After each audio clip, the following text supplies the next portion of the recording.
Testing 1, 2, 3. Test 1, 2, 3. Okay lang ba?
Well, good day to all of you. We are back for the Module 2 of our CET seminar for this school year. So we were very happy with the results yesterday, and amazingly, we were still receiving questions until 10 o'clock in the evening. Okay, so you'll feel free as we facilitate the questions for today's sessions. But I would like to start off with a devotion, okay, as it is written in our schedule. And I would like for us to turn to Hebrews chapter 13, verse 8, a very familiar verse. Jesus Christ is the same yesterday, today, and forever. Well, this would be probably one of the most comforting verses at this point in time during this pandemic, when the whole world was suddenly caught in some kind of a suspended animation. Everything stopped. We were on a lockdown. We never planned for this. And how did we respond? Or how are we responding to this? I would like to just quote a few things here. Okay, very popular one. Crisis makes you or breaks you. I don't even know who originated that quotation. Second, crisis either makes you bitter or better. But my pastor said this: crisis does not make you bitter or better. It reveals your heart. I think that's very important. John Maxwell said this: crisis is a great revealer. That means it reveals the truth of your leadership or your intentions, your purposes, whether you are real or just a pretender. And then someone else said, struggle transforms us. So if I look at all of these things, because we got into this together without planning it, so we are facing a crisis. And one famous speaker said that, how do you deal with crisis? You face the crisis. So 3 things about crisis that I want to present this morning. Number 1, crisis is a game changer. Crisis is a game changer. Now, what is a game changer? I got the definition from the internet. It says it's an event, idea, or procedure that affects a significant shift in the current manner of doing or thinking about something. Definitely, this pandemic brought a change, a significant shift on how we do things in School of Tomorrow, from the learning center to a remote learning delivery. This pandemic changed the rules in the middle of the game. Okay? And so no matter where you are in the spectrum view, whether you are at this end where it says this is really a health crisis, or you're on the other side, the other end of the spectrum, and you're saying this is a conspiracy, the point is that we were all affected, and we are still being affected by this pandemic, or feardemic, as Reverend Hoagie would say it. I really like the way he coined the word, feardemic. This thing changed the way we live our lives.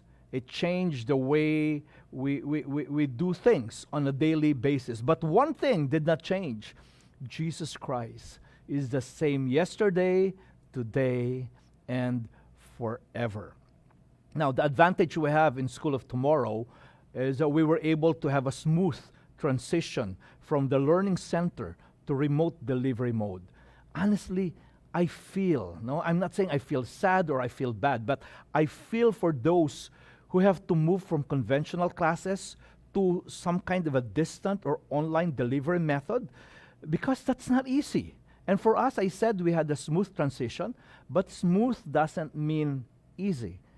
We had difficulties. We were faced with challenges, but we are blessed that we are already somewhere in between.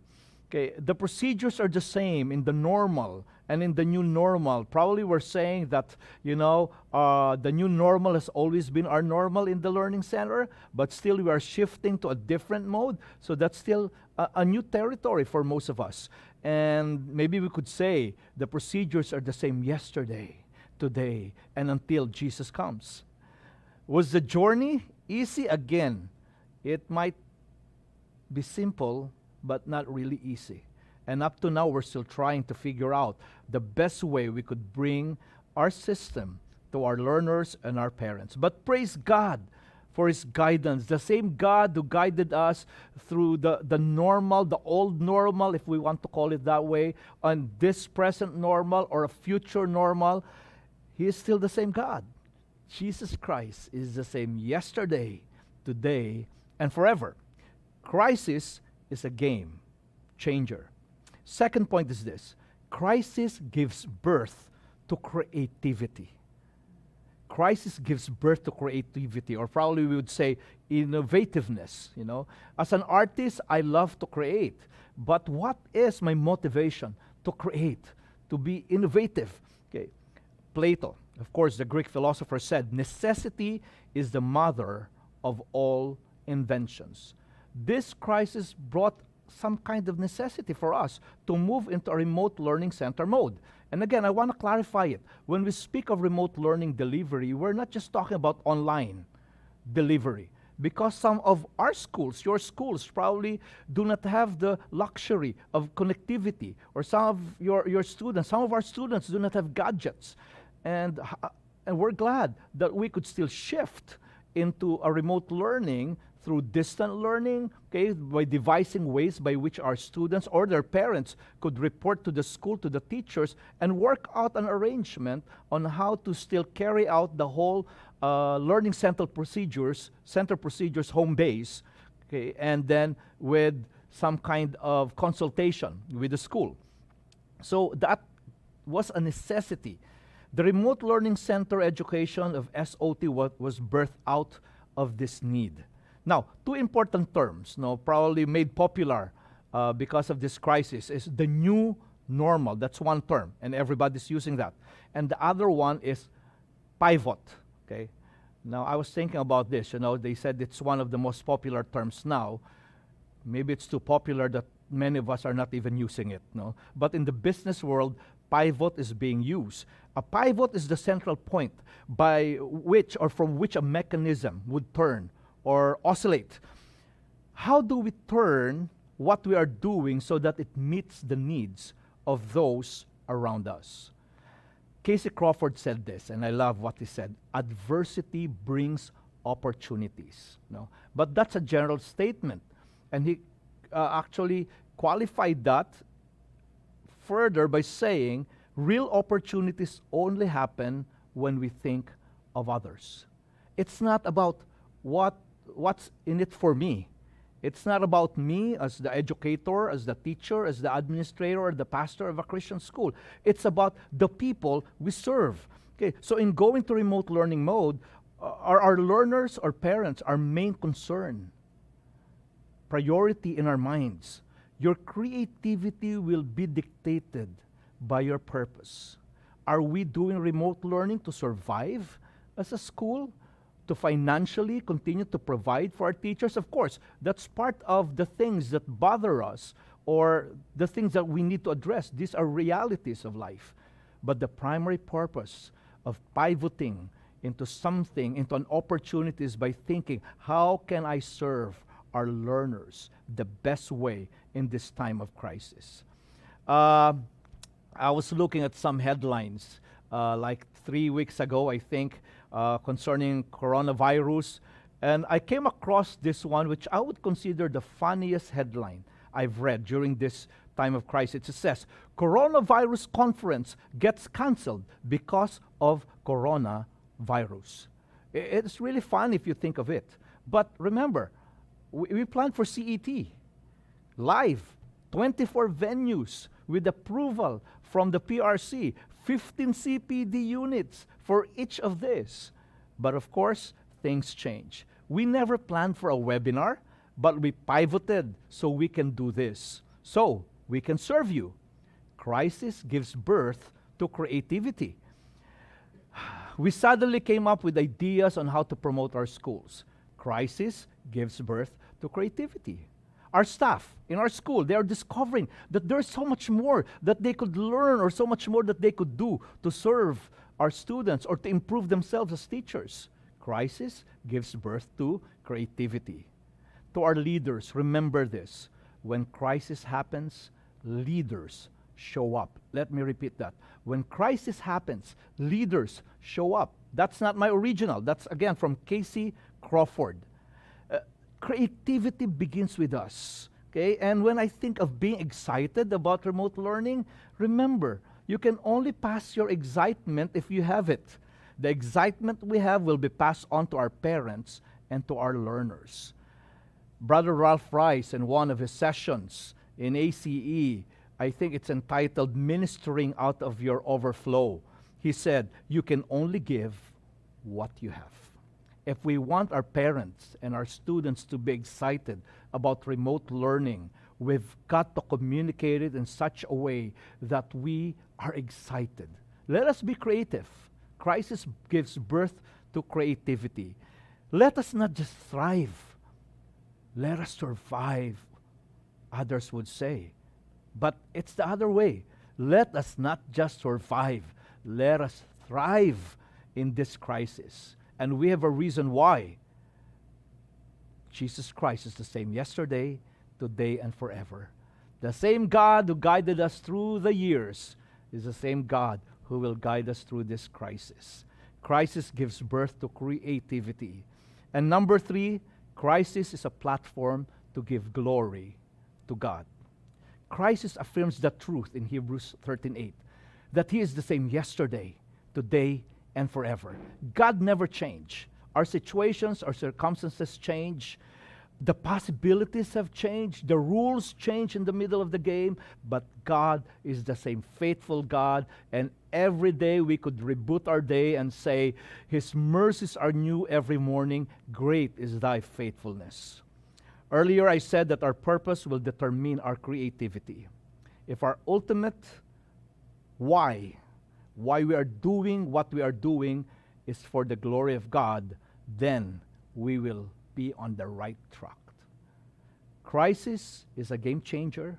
Crisis gives birth to creativity, and crisis is a platform to give glory to God. Let us pray. Father, we thank you that you are the same yesterday, today, and forever. Lord, most of us, if not all of us, were caught unawares, Lord. With this pandemic, nobody planned for it, Lord. But we are all here. We're on the same boat, Lord. But we thank you that you are on the boat with us.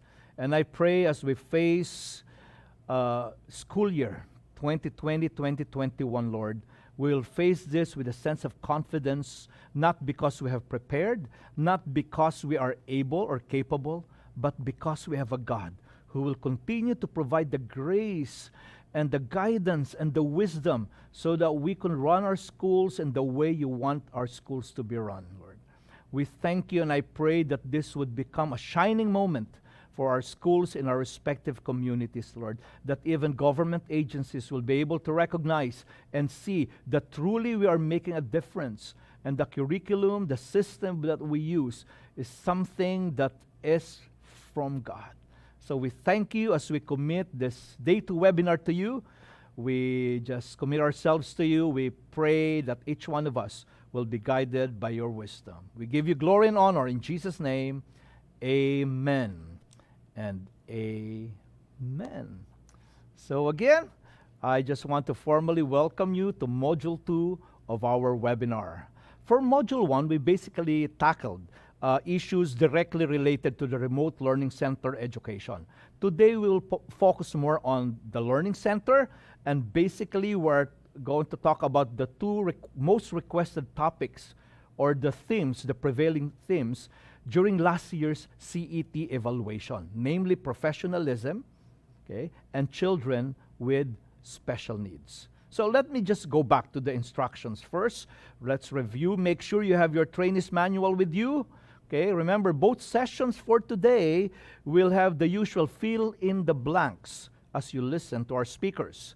Second, if you are watching this live, remember, click on the chat button on your screen to type your questions while each session is going on. Again, let me remind you, type as the session is going on, so we could immediately address the first few questions immediately, okay, after the speech or the message. If you are watching a recorded version, again, please fill out the Google form for your questions, and we're all going to collect this. We had at least 100 questions yesterday, and again, we're going to collate this, consolidate, so that we would address all of these things and post a question-answer article in SOTP Lifeline. And then self-assessment questions are provided for your personal reflection. I'm sorry, yesterday I said that this do not have to be passed, no, but we would appreciate if you would submit this. This will not be graded. These are formative, testing, as opposed to summative testing. Probably we'll have another session for that. But this will not be graded, but we would want to be able to evaluate at least the rising themes during this webinar. Okay, so I think those are very, very clear. And at the end of today, remember, make sure to fill out the evaluation form for your certificates. Yesterday, some people were able to log in up to before midnight. Okay, we had questions until 10 o'clock. But remember, your attendance basically will be determined by our attendance in our 9 to 12 session. Okay, so make sure you submit your evaluation form. Okay, and also yesterday we talked about the Department Order 13 series of 2020, and we'll probably, if there are more questions about that, we could tackle that. Okay, because a lot already has changed from yesterday with all the reactions of the different private school sectors reacting or responding to that. Okay, for our session 1, professionalism, you please turn to page 26 of your manual. Again, let me remind you, you will be filling out the blanks for this session. Okay, now, this is funny because I am the speaker for the next session. Now, this was recorded last February 2020, before my wife and I left for the Mexico Student Convention. Remember, we were planning for live CETs, okay? And we were pressed for time. If you attended the EdCon last August and September, I made mention of my brother suffering a heart failure. He eventually went home to be with the Lord last February, just before we left. So we were so pressed for time for this recording. So what I did, I assigned it to a junior high school group, okay, for their video production in technology and livelihood education. So what you would see is actually a product of a student project, okay? And of course, the pandemic changed our plans. So now we have a webinar. So I want to present to you an old normal to a new normal. Well, for my hairstyle, you will notice this is the new normal. But I would like to introduce to you a younger version of myself with a different hairstyle, okay? But that was just a few months ago. So ladies and gentlemen, please enjoy the session on professionalism. Good day. I'm Pastor Eric Bernard Santos, the Deputy Director of School of Tomorrow Philippines. And right now I'm tasked to give you a short lecture on professionalism. As Christian educators, I believe we should be professional in our ways. And so let's look at what professionalism is. Let's go for the first definition. According to the Merriam-Webster Dictionary, professionalism is the conduct, aims, or qualities that characterize or mark a person. So being professional has something to do with your profession. So let's look at the definition of profession. It is a calling requiring specialized knowledge and often long and intensive academic preparation. The key word is specialized. These definitions reflect a number of different attributes and characteristics that identify a professional. Now, while professionalism was never discussed in the Bible as a specific topic, just like other areas of life, we draw the principles taken from stories, life experiences, and exhortations in the scriptures. Daniel, a biblical example of professionalism. I would like to read from Daniel chapter 6, verses 1 to 3. And it pleased Darius to set over the kingdom 120 princes, which should be over the whole kingdom, and over these 3 presidents, of whom Daniel was first, that the princes might give accounts unto them, and the king should have no damage. Then this Daniel was preferred above the presidents and princes, because an excellent spirit was with him, and the king thought to set him over the whole realm. What set Daniel apart from the rest? It was his excellent spirit. The Bible says he was preferred over others. That means he found favor because of his excellent spirit. Let's go to a definition from the Hebrew lexicon. Excellent, mentioned 8 times in the book of Daniel, means preeminent, surpassing, extreme, ordinary, exceedingly, and extremely. So it speaks of being the best among the rest. I believe this is the best biblical definition of professionalism. One who has an excellent spirit. What is professional identity? We need to look into some definitions here now. What is professional identity? A professional identity is the meaning or set of meanings that individuals use to describe how they perceive themselves in a professional context. The key word is perceive. How do you see yourself as a professional? As a supervisor, As a learning center monitor, how do you perceive yourself? That is your professional identity. Now, how do you develop a professional identity? According to our source, it's gaining knowledge, training, and or education that is relevant to an industry and a particular job. It also means gaining experience using skills, knowledge, and or training to perform job duties and tasks that are key to the job responsibilities. And of course, the gaining of values, ethics, and work style behaviors and preferences that allow for success in an organization. Now for teachers or educators, what is teacher professional identity?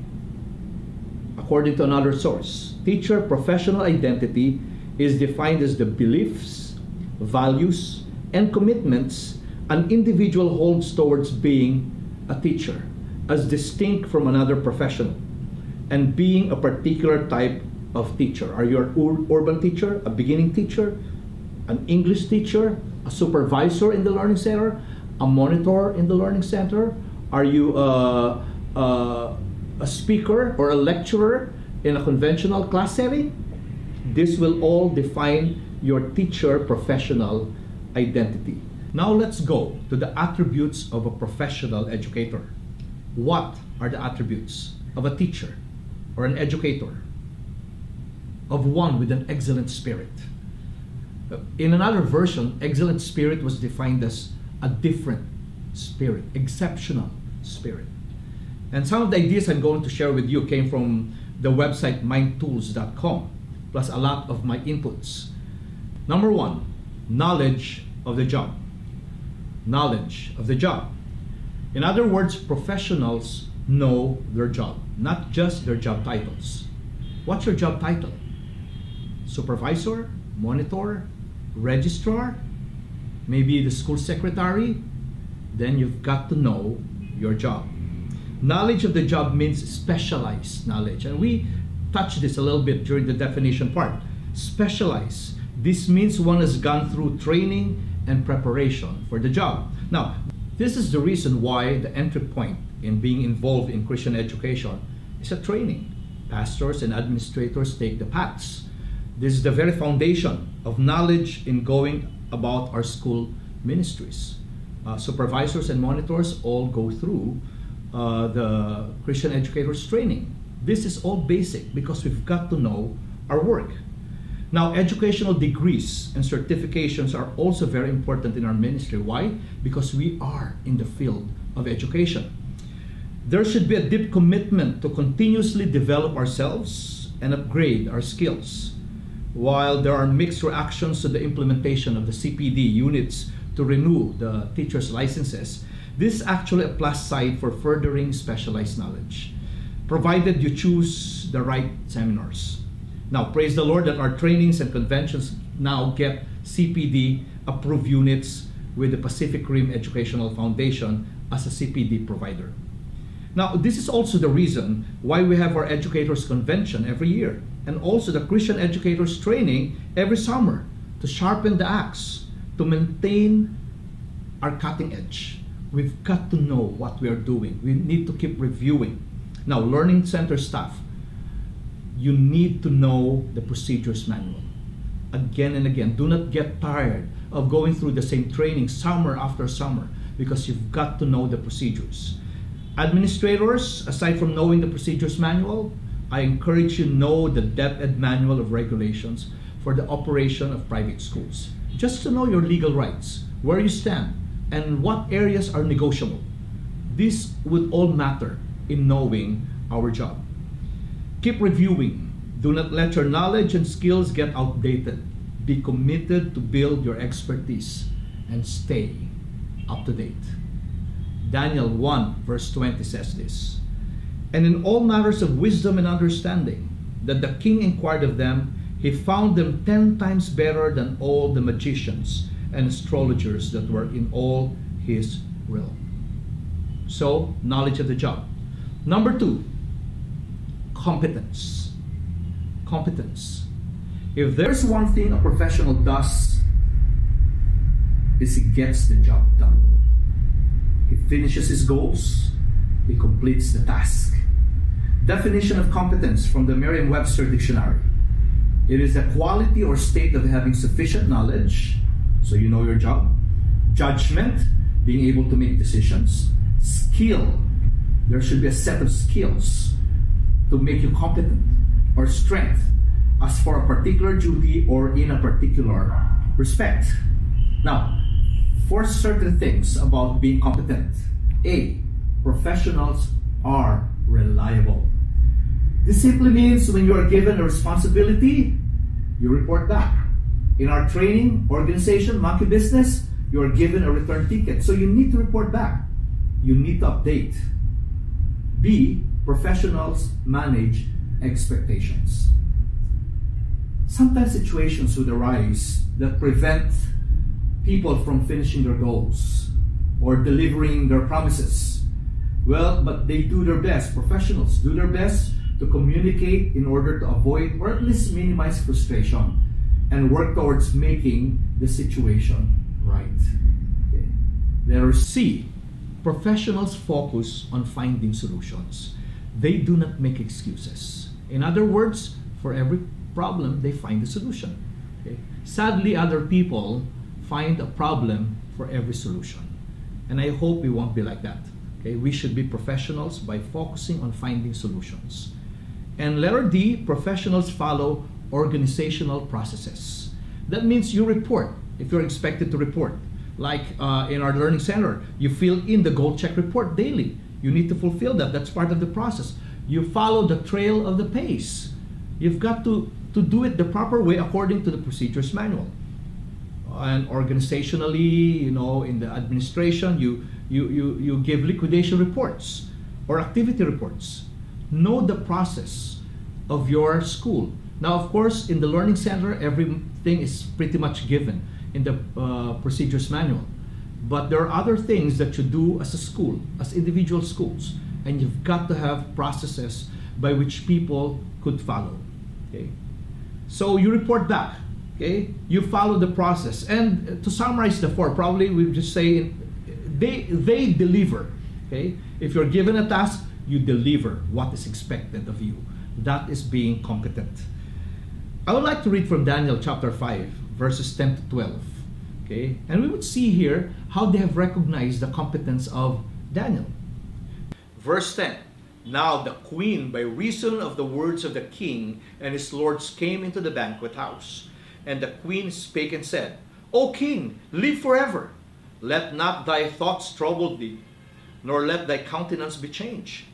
There is a man in thy kingdom, in whom is the spirit of the holy gods. And in the days of thy father light and understanding and wisdom, like the wisdom of the gods, was found in him, whom the king Nebuchadnezzar, thy father, the king, I say thy father, made master of the magicians, astrologers, Chaldeans, and soothsayers. And verse 12, for as much as an excellent spirit, and knowledge and understanding, interpreting of dreams, and showing of hard sentences, and dissolving of doubts were found in the same Daniel, whom the king named Belteshazzar. Now let Daniel be called, and he will show the interpretation. We see here that Daniel's competence was recognized. So he was recommended. He was given, should we say, a promotion. If you want a promotion, if you want a recommendation, you've got to be competent. Now let's go to number 3. A professional has a sense of purpose. Again, a sense of purpose. A professional is a person of purpose, we should say, like Daniel. Again, let's go to the example of Daniel in Daniel chapter 1, verse 8. But Daniel purposed in his heart that he would not defile himself with the portion of the king's meat, nor with the wine which he drank. Therefore he requested of the prince of the eunuchs that he might not defile himself. I would like to read this quote from Campbell Morgan on his commentary on the book of Daniel. He said, purpose is at the beginning of everything. Directly he found himself in a place of peril. That is a matter of supreme importance. Thousands of men drift into evil courses for a lack of a definite and positive committal of themselves to some position, for lack of having purpose, something in their heart. Purpose in a man's life is all important. It affords him anchorage in the time of storm, creates for him a base in the day of battle. To have committed oneself to some definite thing is always of value, whatever walk of life you are in. In every walk of life, when a man has formed his purpose, he is halfway to victory. He said further, purpose lies at the back of will, and purpose operates through all activity. Some men have a score of purposes, but never one name, never one defined announce to which they are committed. Purpose must be announced. Purpose must be shared for us to commit to that purpose. Number 4, integrity. Integrity. From the book Wisdom Walks, the author said this: when who you are on the outside matches who you are on the inside, you have wholeness, completeness, soundness. You are the same throughout, and you are living in honesty and truth. He, God, wants every corner of your life to be so filled with honesty and truth that there are no gaps between your beliefs and your behavior. When you're authentic, that means not perfect, but real, your life will change, and others' lives will change. Professionals exhibit honesty and trustworthiness. Their word is their trust. They will do the right thing even when no one is watching. That is integrity. Now look at the following statements encapsulated in the Code of Ethics for Professional Teachers. From article number 11, the teacher as a person. Section number 1 says, a teacher is, above all, a human being, endowed with life for which it is the highest obligation to live with dignity at all times, whether in school, in the home, or elsewhere. Section 2. A teacher shall place premium upon self-discipline as a primary principle of personal behavior in all relationships with others and in all situations. Section number 3. A teacher shall maintain at all times a dignified personality which could serve as a model worthy of emulation by learners, peers, and all others. And section number 4. A teacher shall always recognize the Almighty God as guide of his own destiny and of the destinies of men and nations. Well, clearly our man Daniel was a model of integrity, and he ended up in the lion's den for that. Sometimes we get into trouble for standing for that which is right and true, but integrity is very, very important. We now go to number 5, self-motivation. From the website Skills You Need, it says, self-motivation is, in its simplest form, the force that drives you to do things. It is the ability to motivate yourself, self-motivation, which is an important skill. Self-motivation drives people to keep going even in the face of setbacks, to take up opportunities, and to show commitment to what they want to achieve. Daniel Goleman, the author of several books on emotional intelligence, identified 4 elements that make up motivation, okay, as a skill. Remember, it is part of emotional intelligence. A, personal drive to achieve. That is the desire to improve or to meet certain standards. B, commitment to personal or organizational goals. That's why our training goal setting is very important. C, initiative, which is defined as readiness to act on opportunities. And D, optimism, the ability to keep going and pursue goals in the face of setbacks. This is also known as resilience, self-motivation. Number 6, professional look. Let me repeat that. Professional look. You've got to have the look of a professional. From the article Professionalism, Developing These Vital Characteristics from the website mindtools.com, it says professionals look the part. They don't show up to work sloppily dressed with that kept hair. They're polished. They dress appropriately for the occasion. Because of this, they exude an air of confidence and they gain respect for this. Supervisors, monitors, we've got to look the part. Educators, administrators, principals, we've got to look the part. There's a proper dress code for every occasion. And I think it should speak well of us, especially when we're in the office. People come to us, or when we go to the Department of Education or the local government units, we've got to represent ourselves well. We've got to look the part.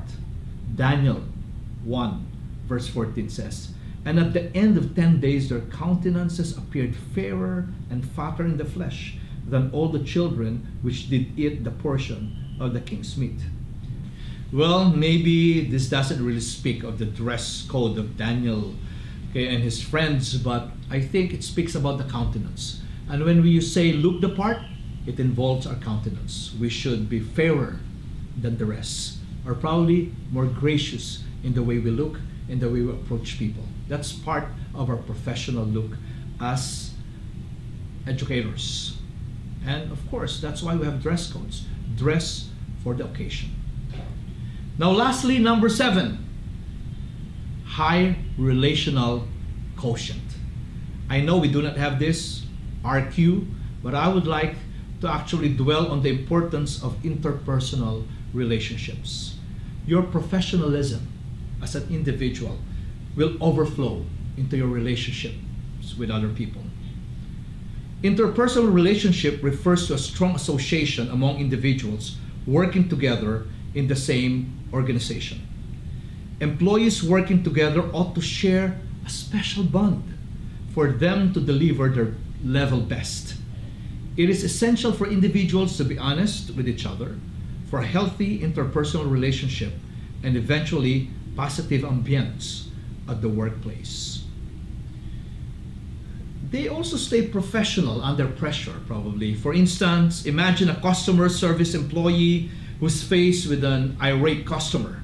Instead of getting upset or angry in return, the employee exhibits true professionalism by maintaining a calm, business-like demeanor and by doing everything that she can to make the situation right.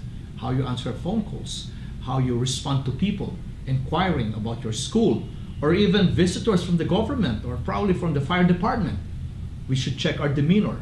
That's part of relationship. But most importantly, it is the relationship that we have with our co-workers. Genuine professionals show respect for the people around them, no matter what their role or situation. They exhibit a high degree of emotional intelligence by considering the emotions and needs of others. And they don't let a bad day impact how they interact with colleagues or clients. You know, Daniel maintained good relationships with his friends and with his superiors. That's why he was considered one with an excellent spirit. But I would like to give a special reminder to leaders by quoting the following. Warren Bennis said, "Good leaders make people feel that they are at the very heart of things, not at the periphery. Everyone feels that he or she makes a difference to the success of the organization. When that happens, people feel centered, and that gives their work meaning." The next one is from Andy Stanley. He said, "Leaders who don't listen will eventually be surrounded by people who have nothing to say." That's very sad. And the last quote is from Bridget Hyacinth, from her article entitled "Employees Don't Leave Companies, They Leave Managers." She said, "A bad boss can take a good staff and destroy it, causing the best employees to flee and the remainder to lose all motivation." Well, in closing, probably I would just say this. Bring an excellent spirit in anything you do. That's being a professional. Just because we are in Christian education doesn't mean we are not professionals. We are actually professionals. And more so as Christians, we need to display an excellent spirit. We should probably be the most professional among other professionals. And finally, Colossians 3:23 to 24. And whatsoever ye do, do it heartily as to the Lord and not unto men, knowing that of the Lord ye shall receive the reward of the inheritance, for ye serve the Lord Christ. After this, you're going to have workshops, and I pray and I hope that you would enjoy discussing with one another the more practical aspects of professionalism. God bless you, and enjoy the rest of the day.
Okay, are we back in? Okay, we're sorry about that. Again, we're live, and although this is also being recorded, but we encounter things like this. We praise the Lord for our people who are behind the cameras, who are making sure that things will work for us. Okay, we are now in the question and answer portion of our session on professionalism. Okay, we're still finding out if we have some questions that came up. Okay, so far there are no questions. Okay, so one of the questions that was actually asked earlier is about uniforms. If we should require students to wear uniforms. While this will set the mode for students and teachers alike, I think we will leave the decision to the administrators. Let this be an administrative prerogative. Okay, if you feel that students wearing uniforms would be better than just being on their civilian clothes, then do it. So we will not make a rule, okay, a specific rule for everyone, but we encourage you, study it, look at it. Will it cause the students to be more efficient digital citizens, that they know they're getting into something like in the learning center if they are on their uniforms? But for the teachers, I encourage you to dress professionally. Okay, don't appear on the screen when you do your devotions or even when you score. Okay, very unprofessional. Okay, dress properly. If you have a school uniform, wear your school uniform. So that's my suggestion. Okay, for our school initially, I think we will assign specific days for uniform. Okay, so we have a question here. During this time, is it advisable to employ staff where training must be needed? I don't really understand the question fully, but I would probably say that, is it okay? Probably the question, is it okay to hire new teachers for the remote learning? For me, no. Okay, now, if you have a new teacher who has been a part at least of a learning center procedure of your schools, probably that would work. Be very careful in getting people in the remote learning who have not experienced anything on the learning center. This is the reason for the first-time trainees, because we will have first-time trainees. They still have to go through after this webinar on another schedule, go through the pace work, the whole process of the Learning Center. Okay, so that would probably prepare them for the remote learning, but they can only do that, I think, with the guidance and the mentoring of a supervisor or a monitor who has served in the Learning Center for a certain period of time. This is probably also another reason why we wrote an article. I forgot the title of the article, but it is something like, can schools just shift from conventional learning to remote learning? And we really said no, not because we're trying to be, madamot with our curriculum. No, it's not that. We've got to understand that the paces actually come with a system, with procedures, with Learning Center procedures. You're not just buying, okay, or we're not just selling modules to be used by schools. Okay, we have inquiries from schools who have been running conventional classes and they want our modules, but it will not work that way. You've got to have an experience with the Learning Center. That's the only way you can do it remotely. Okay, that's why the school services would still require you to have your learning centers. Okay, so I think we cannot advise, or we will discourage people from shifting from conventional to remote learning this school year. It will work, I think, if you like for the next school year after this one, you can have your learning center. Okay, and then after that, of course, if there's no pandemic anymore, there's no point of doing things remotely. But the experience with the Learning Center is very important. So again, let me clarify that. If you're hiring new teachers or a new teacher, so we're expecting that this is going to be very minimal, okay, who could be trained within your Learning Center first.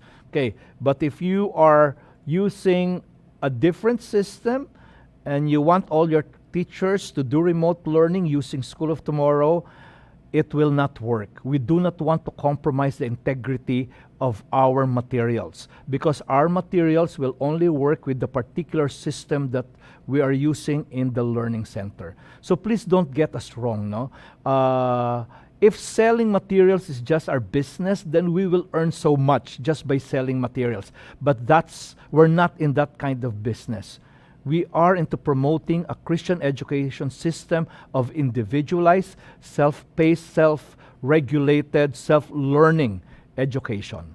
So I hope you would understand our stand, okay, regarding that. Okay, do you have any other questions, sir?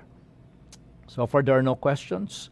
Okay, so I will just do ad-libs here, and then if we don't have other questions about professionalism, then we would proceed immediately to our next session. But one thing probably, because others are asking, how do you apply professionalism now that we're going remote? I think it's the same thing, how you appear on the screen, how you carry yourself when you do home visitations, if you're allowed to do that, the way you handle parents, the way you create your lessons online for the non-pay subjects. Professionalism can be applied to all of these things. Again, be ready, prepare for the work. This is the reason we encourage people not to start in June, or some of you might be probably starting in July. That's okay, as long as you have provided adequate preparation for all your staff and you have prepared your parents also and your students. Okay, there's a question popping up here on the screen. Okay, it says, if I may suggest po that professionalism be also discussed during the staff CET. I agree with that. Okay, in fact, in the last part of my video, okay, of my old self a few months ago, I said that you're going to go on a workshop. So I suggest that in your own school, you discuss professionalism. You discuss the different items. There are many issues that we face that require professionalism. And it's not just the look. Actually, that's why I emphasize there, it's more of the countenance than what you are wearing. But of course, there's a dress code for every situation. But I think one of the most important factors that I discussed there is the sense of treating one another, interpersonal relationship. Okay? Again, how you treat your staff or how the staff respond to their superiors, this will all be reflected in the way the parents deal with us and the way the students will also respond to us. So it's more of a spirit, I would say, not an atmosphere, but a spirit of unity. Remember what the Lord said in Psalm 133, verse 1. Okay? Behold how pleasant it is, how pleasant and good it is for brethren to dwell together in unity. And in the last verse of that chapter it says, for there the Lord commands his blessings of life forevermore. Okay, on hiring teachers, maybe those who graduated from SOT system can be hired because they already know the system. Definitely. If we would recommend new teachers, if they are graduates of SOT system, then that's the best arrangement that you could have because they know the system by heart, they know it inside out. Okay, that's why I love teachers in our school who are graduates of the system. They know the secrets. They know the trade secrets. Okay? And some of the secrets that they also kept when they were still students in our school. Okay? That's a very good suggestion. Yeah. Maybe that is the main recommendation that we will give from the task force. For new teachers, hire teachers who studied or who graduated from your school or from other SOT schools. Okay? Because it takes a lot to shift from a teacher-focused teaching, no, to a learner-based, learner-focused education. It's different. You can give them modules, you could give them the instructions, but if they don't practice it, they will just go back to the old practice that they have, which is actually teacher-centered. And we've seen this. When I used to visit schools a long time ago, like in the year 2000, I believe, or 2001, I visited a school, and they were lecturing the paces because they think that's the best way, the better way. It's wrong, okay? If you do not follow the procedures, the system will not work, okay? The system will not work. Thank you so much for that suggestion, okay? We have more, okay? We have a viewer from the United States. We have somebody from Cambodia watching right now. Okay. So this is more of sharing experiences. Okay. Please maintain your being professionals in doing the remote learning center education. So we have a question here coming up. Okay. Currently, we have kindergarten program since we have government permit until high school. Is it okay to proceed elementary for this school year, even though we lack facilities like computers at the moment? What would you advise? Thank you. Okay, that's part of the question. Can you flash that again, sir? Kasi parang there's okay, you're running kindergarten, but you have a permit until high school. So I don't know if you're running your elementary or high school. Okay, if you're talking about remote learning via online delivery, definitely you need facilities, okay, computer facilities, because it won't work unless you plan to do it modular, distant learning, where probably you could arrange your parents could report to the school, then that would be a different arrangement.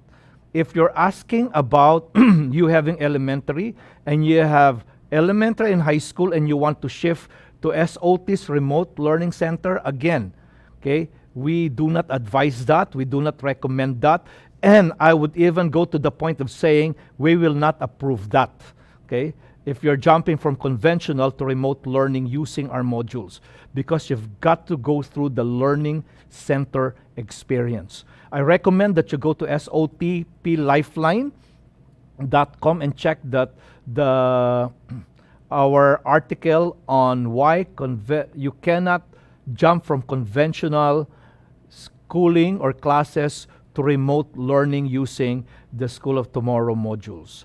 Okay? So again, that will give you an understanding on why we do not recommend it. Again, we want to preserve the integrity of our materials. And our materials will work with learning center procedures. Siguro po kung tayo nga na dumaan na sa learning center, iniisip pa natin, paano ba natin ipapahatid sa tamang paraan, no, sa epektibong paraan ang remote learning, iniisip pa natin to, may karanasan na tayo sa learning center. Paano po yung wala? Okay? It's just like using a textbook, no?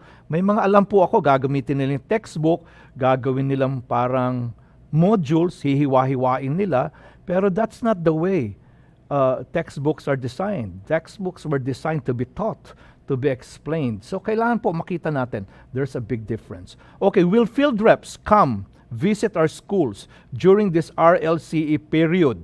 Well, we will recommend that the field reps would continue to communicate with you to assist you. Remember, when we speak of school visits, we call that assistance visit.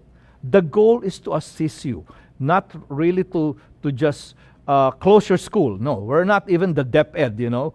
But we want to make sure that you follow the procedures. So if we're doing remote learning, your field reps will continue to communicate with you para malaman kumusta na po kayo, paano ba nangyayari, and we want to actually hear from you from the field what's happening. Okay? Ang magkakaroon po tayo ng moratorium this year ay yung application for model status. Kasi po walang mabibisitang learning center. Okay, until everything goes back to normal, no? Of course, it's going to be a different normal that we're going back to, no? Pero doon po natin masiset in place ulit lahat. So our field reps will still be active. Okay, we will constantly meet, regularly meet with their field reps so that we could continue to provide ways to assist our schools. Kasi po I'm sure marami po tayong madidiscover na mga mararanasan natin dito pa lang pagpasok nitong school year na ito. So salamat po sa tanong na yan. Okay? Okay. Are we allowed to use some materials from DepEd Commons for our non-paced lessons po? Are we doing something wrong if we do po? No, you're not doing anything wrong if you're going to use your available materials. Okay? But if you have been using materials before, prior to the current situation, make use of the ones you've been using before, no?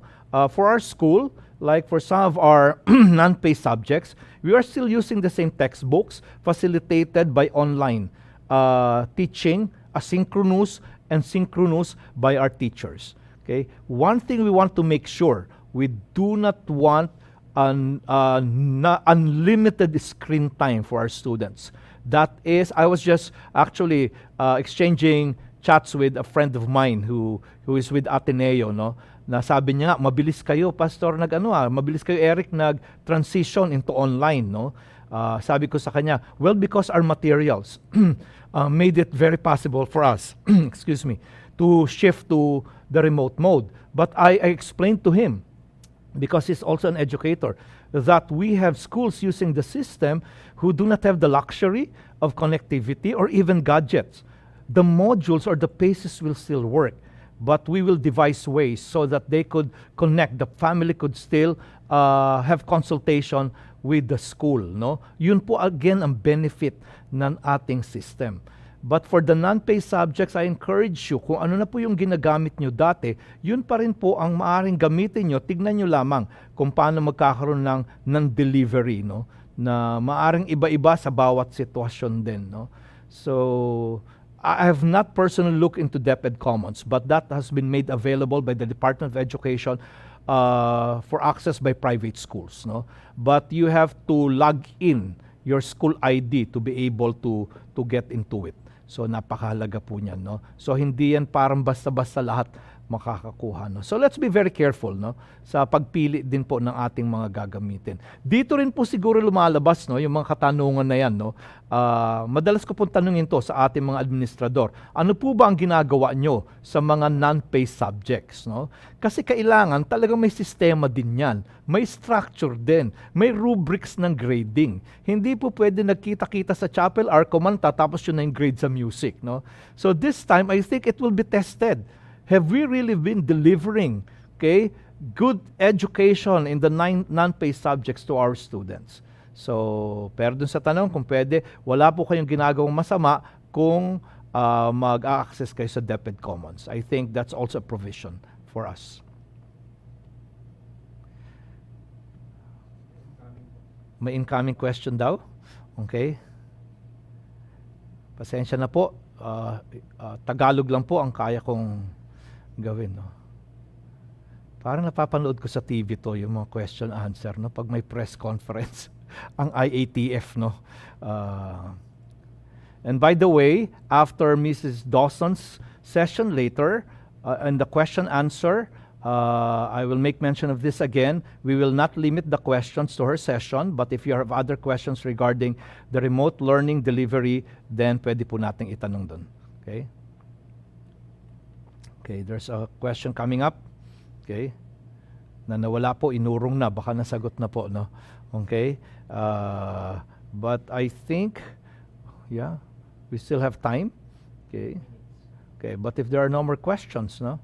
We could just shift this to the next session. Okay? So I hope po na-answer natin yung mga katanungan ninyo na, again, we're saying this, I remember when the Israelites were going to cross the Jordan, and they said, we have never passed this way before, no? This is something new for all of us, no? While some of our schools, especially those in the remote learning task force, and also the other schools that we've been calling up to ask them for their experiences, no? We've done this to end last school year, but the sharing of experiences is very, very important, no? We are trying to benchmark with each other. What are the best practices, no? Para magtutulungan po tayo. That's why even our materials we share, no? And yesterday, actually, there was a question for Ma'am Orcel, if it's okay to use the videos that Bethany Baptist Academy Iligan produce for remote learning. Yung meron silang goal setting, scoring, and she said yes, no? But please, tell your parents, no, credit them for what they have done, no. We are very glad that they are blessed to have people who have the capability to produce things like this, no. Ang bilis nila produce, no. Maski nga kami hindi pa nakaka-produce, so I asked her, can we use those, no? And she said yes, no. Pero ingatan lang po natin, wag nating i-upload at ibenta sa iba. Okay. During the remote learning, bagong question po ito, no. We have thought of the students working on the same subject for every 40 minutes for easy monitoring, then transition after minutes to another subject. The reason behind as well is that the Zoom, which will be our platform, is free for 40 minutes only. Will this be right? I would say no. Okay? Then you're not individualized anymore. How do you expect to answer the questions? Are you going to give even with Zoom, what you could, if you want the 40 minutes of Zoom, what we recommend is this, and I think BBA Iligan is doing this, no? Zoom, the free one, it always would have a queuing system na alam mo kung sino yung nagpapa-admit, okay?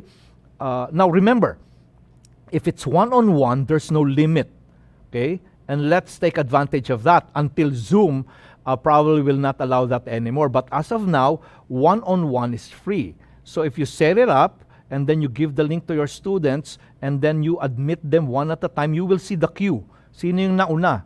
So, para isa-isa lang ang pasok nila. So, once you have answered or scored that, yung concern ng bata, nabigay mo na yung, nag-check up na siya, na-score mo na, and then, i-exit mo siya, open the next one. Then, that will fall under one-on-one, and that will be free. Unlimited as of now. Okay? So, I don't know if they will change their policies regarding that. But to put them on a lockstep program is going to be very difficult. Again, we want to maintain our procedures. Kasi if you do that, it's like saying, in the learning center, o lahat math muna, o lahat ganito muna, no? So, gawin pa rin po natin na individualized, no? So, hindi natin kailangan gawin ganyan. I-apply po natin yan sa non-PACE subjects. Okay? Maybe Ma'am Pranza, Ma'am Barrera, Ma'am Ursel could add to that, no? Later pag nandito sila. Okay? Yes, the next one is, okay. Kala ko po walang tanong, no? Are we still going to comply with the DepEd Order number 13 po? Kahapon po ang sagot ko, yes siguro, no? Kasi I'm looking at it from the administrative point of view lang, no? Na compliance. I always look at compliance, no? But that does not mean that I don't want to make a stand. Okay? Sa akin po, parang LCP, there's the initial shock, no? But we know we could accomplish it. This one lang, my feeling is that this is like a repetition of LCP, because if I look at the details, most of those are already included in our LCP. But we just have to put in the details, no? I try to, may term po akong ginagamit, no? I try to decatastrophize catastrophe, okay? So when I face with something that looks threatening, I try to try to break it up to bite sizes so that I would be able to understand how I could comply. But I go with people, with Private Schools Association, who's calling on the DepEd, if possible, natanggalin na to because this is an additional burden. But if not, then let's look into how we could comply. So I think it's a two-pronged thing, no, when we try to attack things like this, no. So catastrophize it, okay? Ako rin naman po, yung initial reaction ko, ito na naman, no? But again, let us respond, not just react, no? So I hope this requirement will be lifted, these non-negotiables. Dati tayo lang gumagamit ng non-negotiables sa learning center, no? But these are non-negotiables, so it is for compliance, no? Unless the DepEd will have a change of heart. And I pray that they would have, kasi this is an extra burden. Like yesterday I said, nobody planned this situation, no? Sana magtulungan na lang, public and private sector, na mapagaang lahat itong transition na pinapasukan natin. Okay? I think we have time for one more question. Okay? Or two more questions. Okay? Yeah, we still have time. What are your suggestions for siblings in different levels in the system who only has one gadget to use at home? Okay, so this is a reality, no? Kaya ngayon sinasabi yung may tanong kahapon, do we need to have a student office, no? That might be impossible for families with more than one kid, no? So sa dining table sila lahat yung setup nila, no? I think there could be an arrangement made by the sharing of a gadget, even just a telephone. This is what I like with our system, no? We do not require laptops from our students. Okay? We're glad if they have laptops. Nire-require lang po namin sa senior high school kasi talagang ginagamit nila extensively, no? But with a phone using Facebook Messenger, pwede mong isa-isahin yan, hindi naman yan sabay-sabay. Remember, ang flags din natin, isa-isa naman sinasagot ng monitor at ng supervisor. So, ganun din po. But we have to admit, mag-a-adjust tayo. It will take longer. Okay? Probably the process would take longer. Pero po, there would be sharing. That is possible. Pwede pong gawin yan. We have not seen the full economic effect of the pandemic in the lives of the families that we're catering to, no? Some of them might be losing their jobs, and to tell them na dapat may tig-iisa sila, napakahirap, no? So we work out natin, magtulungan tayo. Each family is a different case, okay? How about if there are 2 or 3 students working on the same subject, the same number, who needs academic assistance? It's the same, no?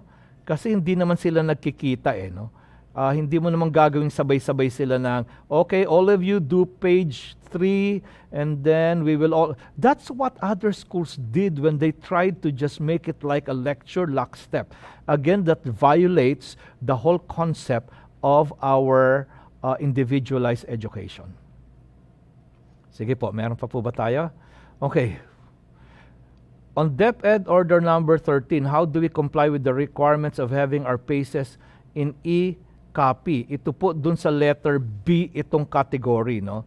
That's why we were saying yesterday, we're more on A if you're going online, no? I will not recommend sending soft copies kasi that again would go against the copyright laws of ACE Ministries International, no? But give a description very much like what we did with the minimum learning competencies, comparative study with the K-12 curriculum. Okay? Ingatan po natin ang pagpo-post at pag-upload kasi mahirap po. Ako po naasa ko mag-present nun sa DepEd ng Science 1001 to 1144, no? So dinala ko yung mga pages doon just for them to see, no? Ingatan lang po natin. Okay? We have one more. Okay.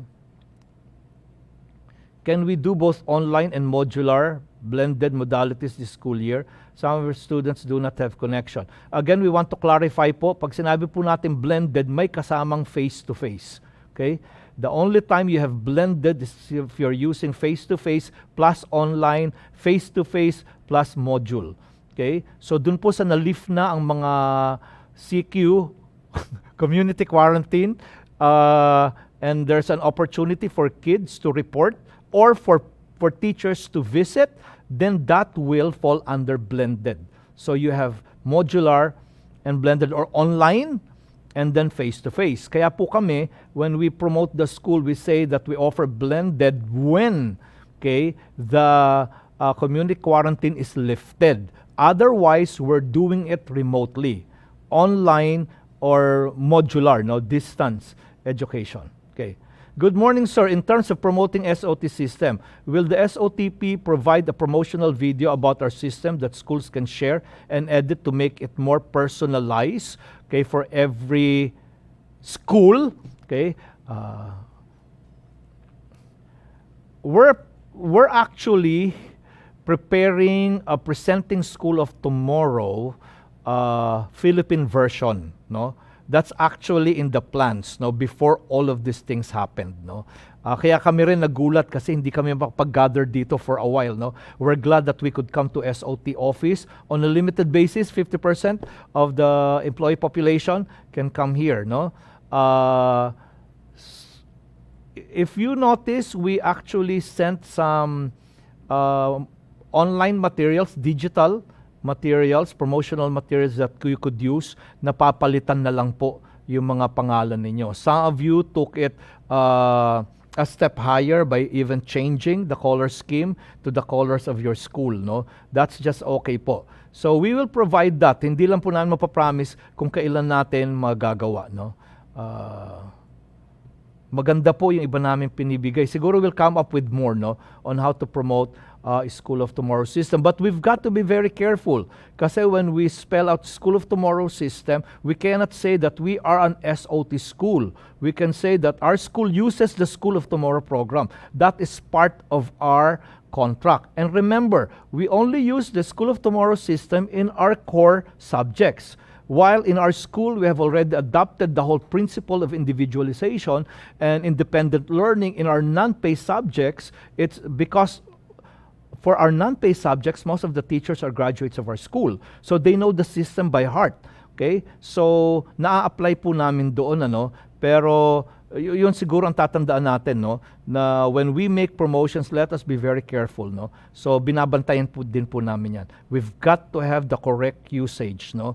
Even the use of ACE, that is actually copyrighted, no. Kaya kailangan meron kang lagi nung, anong tawag mo dun, sir? R? The registered mark. The registered mark. Because these are trademarks owned by the United States ACE, by the international office, not even the Philippines. Okay, School of Tomorrow Philippines, through Pacific Rim Educational Foundation, is the sole authorized entity in the Philippines, okay, to produce, to service all the operations and distribution of SOT ACE materials in the Philippines and Cambodia. Okay, we are currently using full learning center measures in other departments.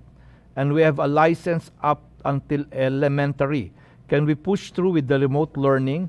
If not, what can we do to push through with the remote and use the system all throughout our elementary department? My understanding with this is that you are using SOT system in some of your departments. Okay, we have schools using that in their kinder.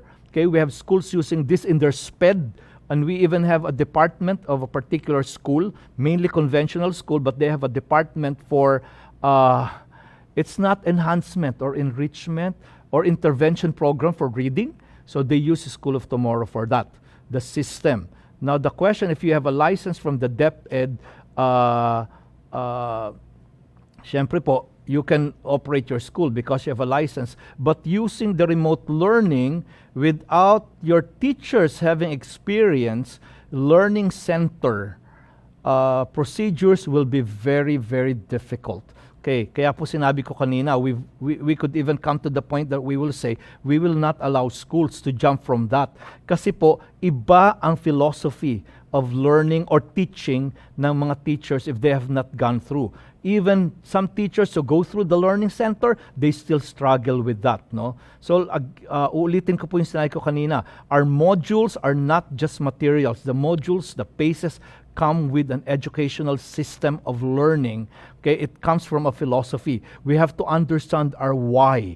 It's just, actually may mga nagtanong sa akin, nakakilala ko noon, no, na they don't want the ACE program. Okay, sabi nila it will not work in their situation. But this time they want it because of the modules. So immediately, I would know that the reason they want it is because of the materials. But again, the materials, it's actually conjoined with the procedures. So hindi po siya pwedeng magkahiwalay. Sadly po, yun po ang reality. Again, we're not trying to be madamot, that's a term I used earlier, no, with our materials. Kung gusto lang po nating ibenta to, nabenta na sana to noon pa. But we want to really monitor the use of the system.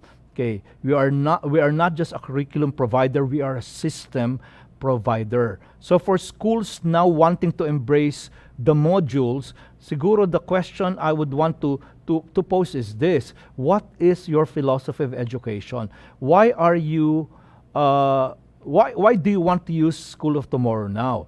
Is it because of a change of philosophy, or is it because it's very convenient because the modules are already available? Okay? So, yun lang po. No, we're just being very careful. We're not saying it's not entirely impossible because there are schools na half-half. No, they have their SOT and then they have the conventional. And I think it's easy for them to shift to that. Ang question lang, are they ready to diagnose all their students and put them at a level of education that they could work in? One of the PNU, Philippine National University education experts, said that any educational system, a lesson will only work if it builds on something that the students already know. So hindi po yan pwedeng lahat ng grade 6 bidwan level 6, no? Marami po. So this webinar will not be enough to actually discuss that. So I think, have we run out of time, sir? Okay, we're done with our question and answer. Salamat po sa lahat ng katanungan nyo. We'll address more of your questions after the next session, which is entitled Sensational Children, Sensory Processing Disorder. Okay, turn to page 22 of your trainee's manual. Again, why do we have professionalism and this topic? Because this actually came up as the top subject areas, no, or topics that came out of the evaluation from CET last year, I'm sorry. So we are actually addressing the needs of our school. And this is also a pre-recorded video from the Training and Conventions Coordinator of Accelerated Christian Education Ministries, Mrs. Sandy Dawson.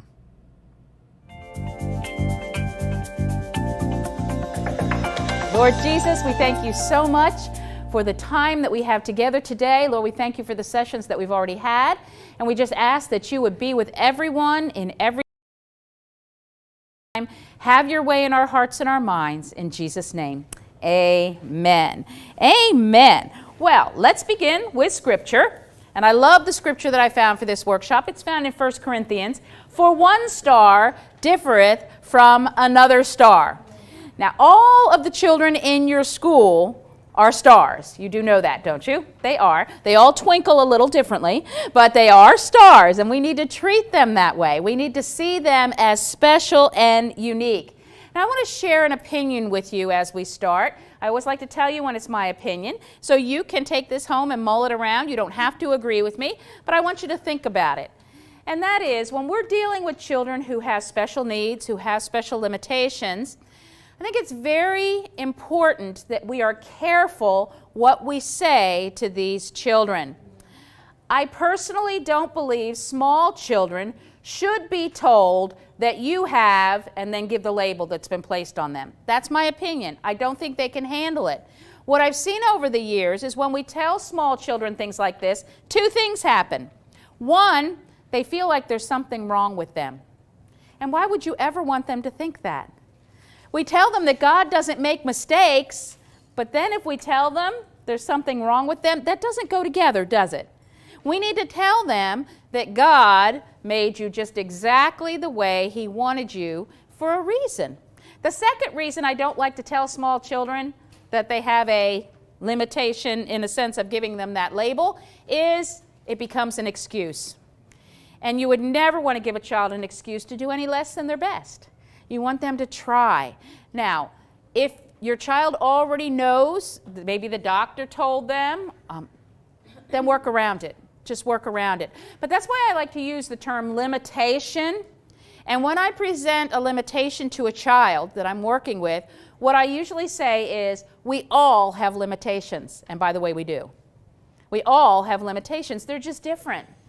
And so that makes them feel like it's inclusive. It's not setting them apart as if something is wrong with them. So I would just encourage you to think about that. Try to get rid of some words in your vocabulary. I'm trying to get rid of the word problem out of my vocabulary so that you don't say negative things to the children that would cause them to feel like somehow they don't measure up.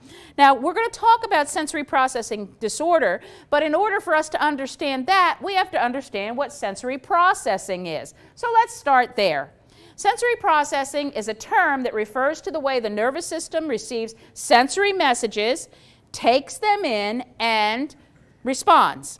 Now, all of us do this over and over and over every single day. It's a natural thing that we all deal with. We actually recognize the 5 basic senses through these sensory messages: sight, sound, touch, taste, smell.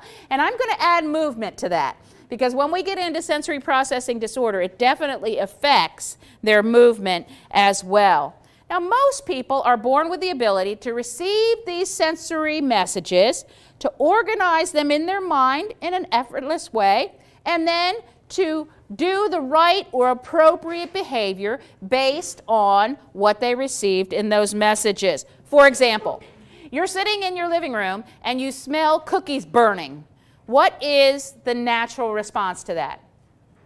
Get up and go to the kitchen and get them out of the oven, right? Or you're sitting in another room and you hear water splashing on the floor of the bathroom. What is the natural response to that? Go, run, turn the faucet off and find out what the kids are doing, right? You want to go check on that. Or someone gives you a cluster of grapes and you pop one in your mouth and you bite down into it and it's nasty. It's gushy and it's sour tasting. What's the natural response to that? Spit it out. Spit it out. That's what sensory processing is. Taking in those messages and knowing how to behave. But there are some things that will affect your sensory processing. One of them is how you were raised. We all have different upbringings. We all live in different kinds of homes. There are homes where people are screaming at each other all the time. They're not mad at each other. They're just loud. And that's normal for them. There are other homes where it's so quiet and sedate, and that's normal for them. Can you imagine if you take a child who was raised in that quiet home and stick them in a house that's loud? They're thinking somebody's mad at them all the time. It's because of their upbringing. Not only will your upbringing affect how you respond, but also your personality will. Whether you're basically an outgoing person or whether you're more quiet and reserved. Now, when we find ourselves in situations that are fearful, we actually have 2 dominant self-protection styles that our children will reach for. As adults, we will too. You've heard them before. They're fight and flight. Now, a more extroverted personality is more prone to fight. A more introverted personality is more prone to flight, but that's not always the case. But all decisions that must be made when we receive these messages are common to everyone. The difference is how we deal with them. And that's what we're going to talk about when we talk about sensory processing disorder. Now, there's one more thing we have to get to before we go into the disorder, and that is context. There are context issues when you're dealing with children in different situations. For example, setting. You can take a child who is perfectly comfortable, perfectly calm at home. That's their natural habitat. That's where they feel most comfortable. But you could take that same child and place them in a different setting, for example, the first day of school in a school that they have never been to before, and that child is not going to respond the same way, are they? Setting makes a difference. Time of day also makes a difference. Most of us are either morning people or night people. Very few people are both. And so if you're a morning person, you're going to respond differently than someone who's a night person. For example, you have children in your learning center who are morning people, and you have children who are not. And if you are in a high school learning center, you have a lot who are not, because most teenagers don't wake up until about 10 o'clock in the morning. But you need to pay attention and figure out who your morning people are, because the truth is, if you put a night person at the testing table at 8 o'clock in the morning, is that smart? No. They're not going to do their best because that's not their best time of day. Now, I'm not saying you can wait until 4 or 5 o'clock in the afternoon to give them their tests. I'm just saying figure out who your morning people are and put them at the table first. And then give the others a little while to wake up before you get them to the table. By the way, that's one of the reasons why we encourage you to do action songs and activity when you do your opening exercises, so you get the blood pumping and get them awake before you expect them to do some kind of academics. The third context we want to look at is emotional state. We all have good days and we all have bad days. You have a little one, a little girl, come into school, and she has forgotten her PE uniform. Now, if you jump on her, but you didn't notice that she was crying when she came in, shame on you. You're not doing what you're supposed to be doing. You need to pay attention to the emotional state of the children every day. And if you have a little one come in and they're crying in the morning, you should be the first one over to them. And you should be asking them, is everything okay, honey? Did something happen? Can I pray with you? And you're praying for her. And as you're praying, her little lip is just quivering. And she says, and I forgot my PE uniform. And you say, oh, sweetheart, that's fine. That's not a problem, darling. I understand you had a really hard morning. It's probably a miracle the child is there and dressed at all, let alone if she remembered her PE uniform. And you need to consider the context before you respond to the child. So make sure you think through those things with your students. Now, when a child with typical sensory processing skills comes into a situation that they don't like, they'll whine, they'll complain, but they'll adapt. But some children won't. And that's when we're talking about sensory processing disorder. These children will overreact one way or another. And sometimes you don't even know what they're reacting to. And you're thinking, what on earth is the problem? But again, we need to pay attention. So let's look at what sensory processing disorder is. And I have to tell you, when I first typed this out, I started laughing because SPD are my initials. And I thought that was very comical. But when sensory signals don't get organized, they come in, but they don't organize them, and they can't come up with the appropriate response, and it affects their daily routine, we're talking about sensory processing disorder. Now, we all have days when this will happen to us. But we're talking about a child who day after day after day, their routine is affected because of something that they're overreacting to. With sensory processing disorder, these children will usually be very rigid. They don't like change. They don't like change at all. They like everything the same. They also tend to be very anxious. Some of these children practice what we call negative self-talk, and you have no idea what's going on in their little heads. They're sitting at their office first thing in the morning, and they say to themselves something like this: I'm never going to get this first goal done, and that means my math won't be done, and I'm not going to be able to go out, and I'm just not going to get finished today, and I'm going to get in trouble because I'm going to have homework tonight. And they have a meltdown, and you're standing there saying, what is wrong? Nothing has happened, and it hasn't. But in their mind, they've already planned for all of these things that are going to happen. So pay attention when they respond that way, because you want to deal with it before it becomes a meltdown. Now, the first of the sensory processing disorders that we want to look at is sensory modulation disorder. And this is when a child has a problem turning those messages into controlled behavior. There is the key word for SMD, controlled behavior. The supervisor says, children, I want you to all line up at the door at the back of the learning center. We're getting ready to go to lunch. Billy jumps up out of his office, runs to the door, and knocks down the whole line of children. Emily puts her head down in her office and grabs a hold of the dividers. They both responded to the same stimulus, but they responded totally differently. Billy chose fight. Emily chose flight. Same stimulus. So pay attention to the children. There are actually diverse reactions that can come to those messages when they don't know how to behave. The first one is sensory under-responsivity. Under-responsivity.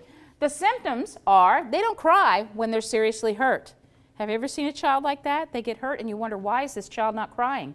They don't seem to notice when they're touched. They prefer sedentary activities. They don't like to get into bumping and running. They don't respond when their name is being called. If they're under-responsive in their hearing, they probably never even heard you. So it isn't that they're ignoring you, they just never heard it. They seem unaware of hot and cold. That's a dangerous one, and you really have to pay attention to that with these children. And they watch their hands while they're doing everything. The truth is, human beings will adapt to a limitation that they have. And what they will usually do is, if touch is their weakness, if they're under-responsive in the area of touch, they'll use a strong sense to try to overcome that weakness, perhaps their eyesight. So if you see children, every time they're working on something, putting their hands up in front of their eyes, they probably are under-responsive with their touch, and they're using a stronger sense to overcome. And that's a perfectly natural thing for them to do. But you need to pay attention so you can see where you can help them. And they don't notice noxious smells. Again, this can be dangerous if it happens to be gas, or they can eat rotten food because they don't smell it and they don't taste it. So you need to be aware of your children. And obviously you're going to pay very close attention to these children so that they don't hurt themselves or do something that could harm them. Well, what are some things that we can do in the Learning Center to help them?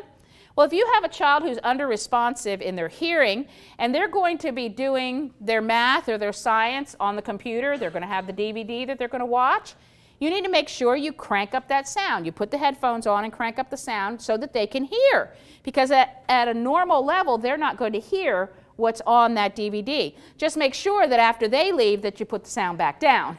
You don't want the next child to sit down and have their eardrums blasted out because it's so loud. Or you can help them by using a phonics phone. Phonics phones are fabulous for so many things because they do accentuate the sound. You whisper into one side, it magnifies the sound, and you hear it in the other side. Great, great tool for these children who are under-responsive. What if they're under-responsive in their touch? I like to use games. I don't prefer making a child feel like there is an issue. And if you say something like, you're going to do this activity 500 times until you get it right, that doesn't sound like a whole lot of fun to me. That doesn't sound like I'm trying to encourage you. It sounds like I'm being punished for having this limitation.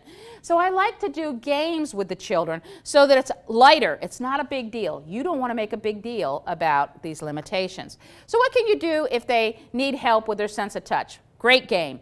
You have a box that's completely sealed except for a hole big enough for their hand on one side of the box.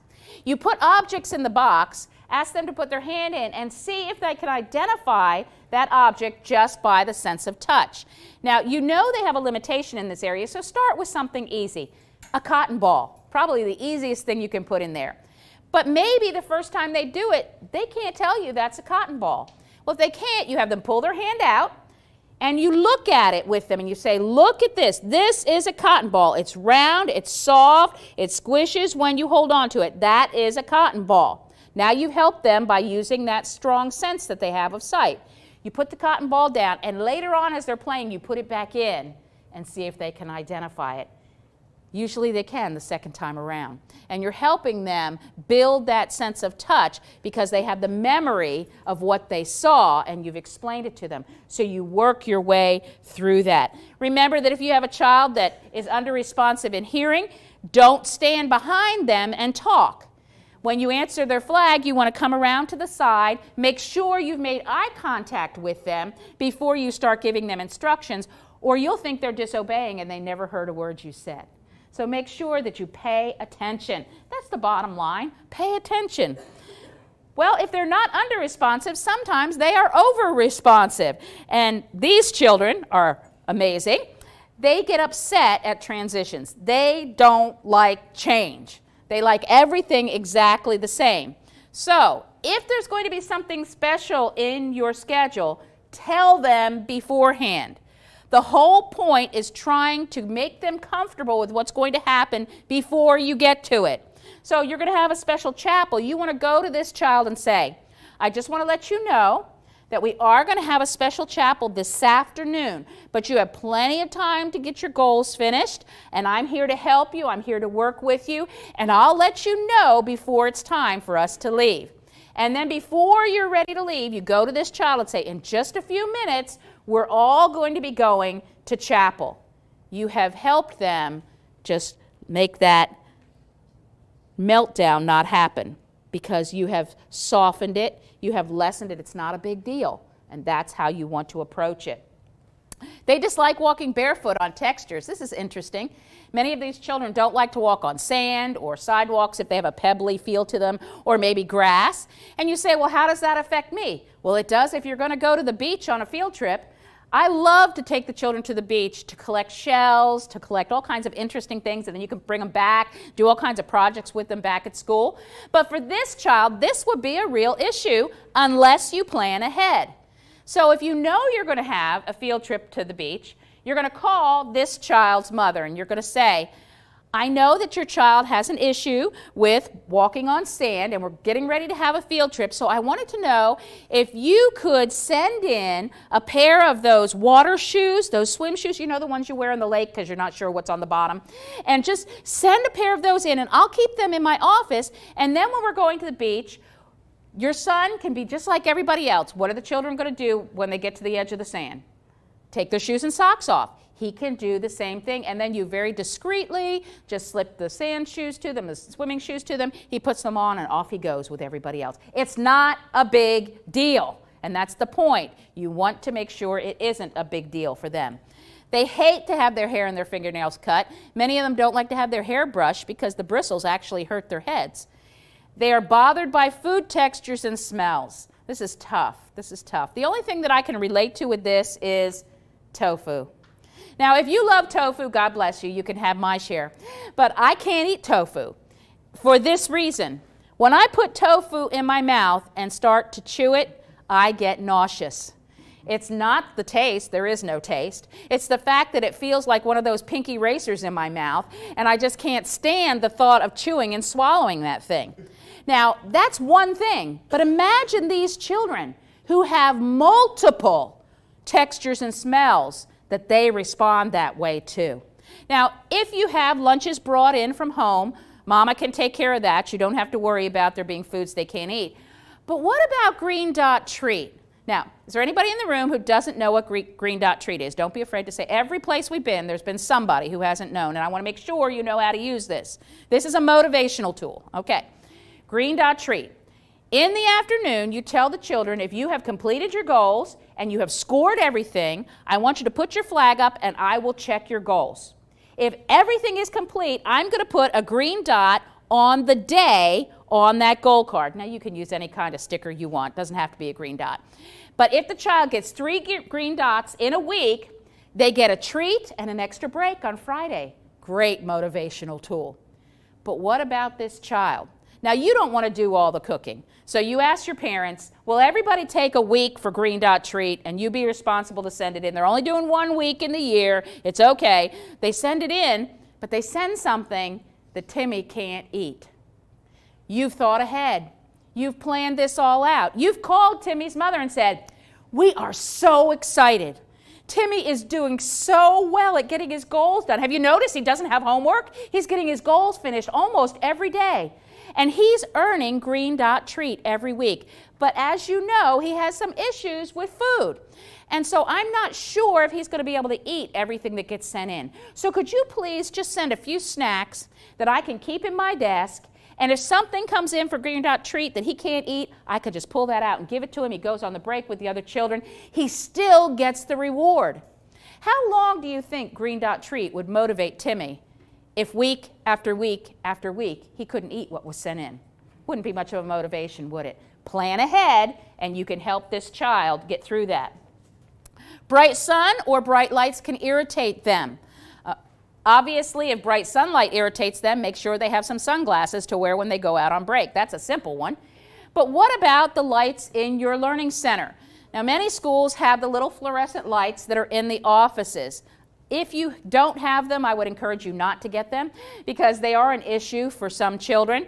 For this child, they would have a really hard time with that. But you can get the little caps that go over them that are color, and it blocks part of the light, and it would block enough that it wouldn't irritate their eyes. So again, just think ahead, and if they start complaining that the lights are hurting their eyes, come up with a solution so that you can help them through that. They can be annoyed by any noise. If there happened to be a cricket all the way in the back of this room, we probably wouldn't hear it. This child would feel like the cricket was sitting on his shoulder. And have you ever had a child say to you, that noise, that loud noise is bothering me? You're thinking, what noise? You could hear a pin drop in this learning center. I don't hear anything, but they do. So when they say it, pay attention. Don't assume they're just making it up. Pay attention. What about fire drills? Oh my goodness. You want a major meltdown from this child? You let them go through a fire drill without you planning ahead.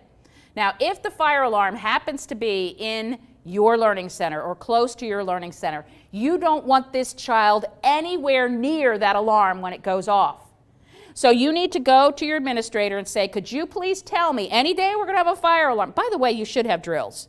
You should have fire drills. And if it is a real fire, you deal with the meltdown later. There's nothing you can do about it. But if it isn't, you plan ahead. And so you go to the administrator and say, tell me any day we're going to have a fire drill and tell me what time we're going to have it. Then little Susie, who is annoyed by any kind of noise, about 10 minutes before you know it's time for the fire drill, you're going to go to her office and ask her to run an errand for you. And you're going to send her as far away from the alarm as you can in the building. Whoever is the furthest away, that's who you're sending her to. Maybe send a book or a piece of paper or something for her to take. And she's going to the office to Mrs. Jones. And when Mrs. Jones sees her, she knows exactly what's going on. So she's going to keep her there. And she's going to be chatting with her and calming her down. And she's going to say, now, Susie, we're going to have a fire drill in just a few minutes, honey. You're going to stay right here with me. It's okay. There's nothing wrong. There's not a fire. I want you to stay right here with me. When your class goes outside, you and I will walk out there and we'll join them. And then when they come back in, you can go right back to the learning center. She's safe. She has that one-on-one with that adult. She knows she's not going to have to face this by herself, and she's much less likely to have that meltdown. These children will avoid group activities. They don't like to be touched. They don't like to be bumped, and so they're going to stay away from group activities. Realize the children that are over-responsive do tend to be dramatic. They do over-dramatize things, so don't be surprised if they really go off the deep end when they're upset about something. Now, how can we help them? Well, you can use those headphones again that you would use when they're watching their video, only this time they're not attached to anything. All they are is blocking sound. And this is especially good for the young ones. Now, the older ones usually don't like to wear the headphones for that reason, but you can get earplugs for them. Just make sure that before you talk to them, you get where they can see you and get the earplug out before you give them any instructions. But you can use those to help block that sound that they're oversensitive to. God bless whoever invented clothing without tags. They were brilliant. Absolutely brilliant, because you have children who are oversensitive to that on their skin. And if you know that you have a child who is, just remind the parents when they get new uniforms, new PE uniforms, all of those things, make sure you get those tags out so they're not annoyed. And then the third response that we can have is our sensory seekers. Wonderful, amazing, interesting children. They are on the move constantly. They love to crash and bump and jump. They love to spin and swing and roll. They are constant motion. This is the child you want to get at the front of the line every time you're going out on break. Get them outside. Get them out there running around and swinging and doing all of those things that they need to do to work out some of this energy. These children are constantly touching objects and people. Do Do you have some children, when you go up to their office, the first thing they do is grab a hold of you? And they're constantly touching you. Now, there are some things you need to work with these children. What is appropriate and inappropriate touch? You need to make sure that they know the difference between those two things and help them understand that they can't always be grabbing onto people. Something that you can use, and I was looking for creative ideas that you can make yourself for your learning center. There are a lot of things out there that are very expensive, but there are lots of things that you can make yourself. You can take a huge barrel and fill it with those plastic balls and make your own ball pit. You know, like they have at Chuck E. Cheese and those other children's places? And you can make this little ball pit.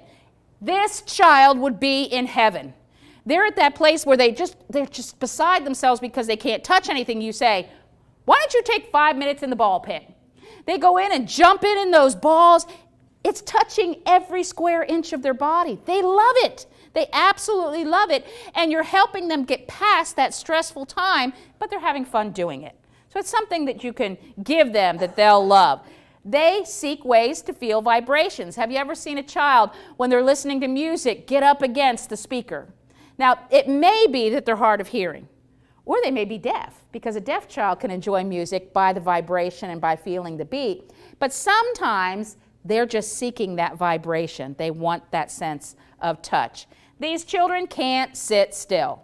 They can't sit still. Now, does this remind you of anything else that we've studied in the past? By the way, you will see crossovers between sensory processing disorder and a lot of the other limitations that you have studied. Now, I will tell you, here's another opinion. I always tell you when it's an opinion. When I see a child respond in the ways that we know indicate that there's a limitation, I prefer to start here. And the reason I prefer to start here is when we're talking about sensory processing, to deal with those issues, it's all games and activities and different exercises. But what about ADHD and some of those others? How do they usually deal with those? Medications. Now, you know I would always go with the natural first. I'm not saying there are no children that need the medications, because there are some, but I think there are a lot on those medications that don't need to be. I think if we would do a lot of the things that we're talking about here, many of those children never would have to do that. So I would just encourage you, they look alike, try this first. If it doesn't work, then go the other route. But I think you can get rid of a lot of issues without going that other route.